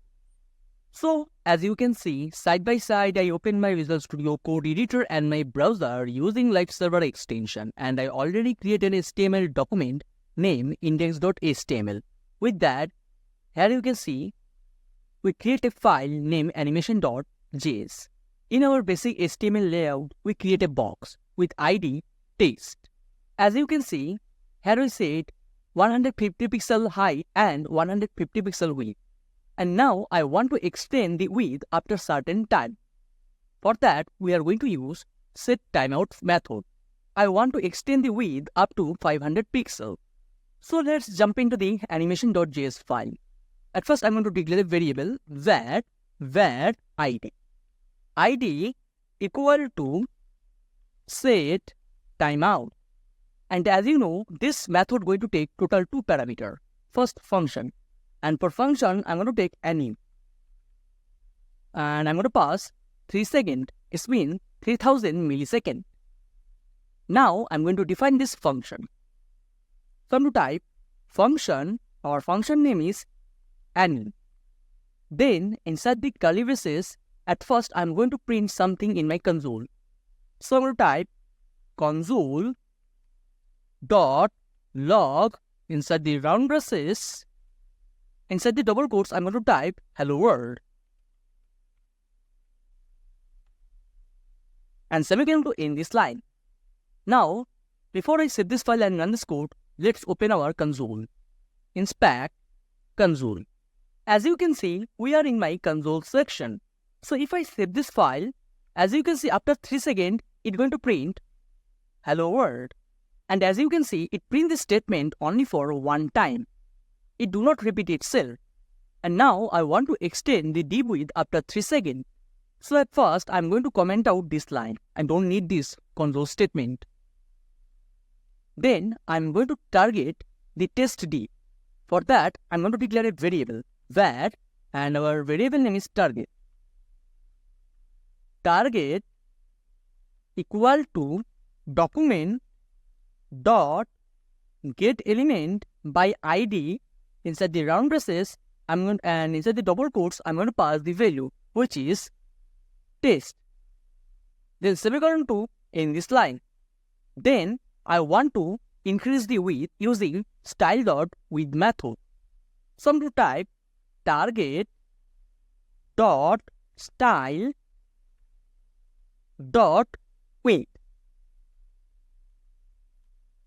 equal to, I want to increase it up to 500 pixel, and semicolon 2 in this line. Now, if I save this file, as you can see, after 3 seconds later, it's going to increase the width of this div element. So basically, if we use the setTimeout method, it's going to run our animation only for one time. And now I want to stop this animation before it starts. I want to stop it before 3 seconds. For that, we need to use clearTimeout method. For that, we need to go back to the HTML document. And here, we need to take a button. So here I'm going to take a button tag. Button. And inside this button, I'm going to type stop animation. Also, I'm going to use the attribute name onClick method. onClick. And in this event, I'm going to call a function, which is stop animation. And I'm going to use this shorthand is animation. And I'm going to copy the function name. And now I'm going to define this function in JavaScript page. So here I'm going to type function, and our function name is animation. Then inside the curly braces, when I call this function, it's going to clear the timeout to this ID. So I'm going to call this function clearTimeout. And inside the round braces, we need to pass the ID. And semicolon 2 in this line. It's mean whatever time we set, it's going to clear the time. For now, I'm going to increase the time. I'm going to make it 5000 milliseconds. And now I'm going to save this file. After save this file, as you can see, we have a stop button below the box, and after 5 seconds, it's going to run the animation. Now I'm going to save this file again. Otherwise, reload this file again. This time I'm going to stop the animation. So I'm going to click this animation button. I'm waiting for 5 seconds. And as you can see, after 5 seconds, it not run our animation. Before the 5 seconds, I stop this button. So this is how we can use both the method together, setTimeout and clearTimeout. So thanks for watching this video. Stay tuned for the next tutorial.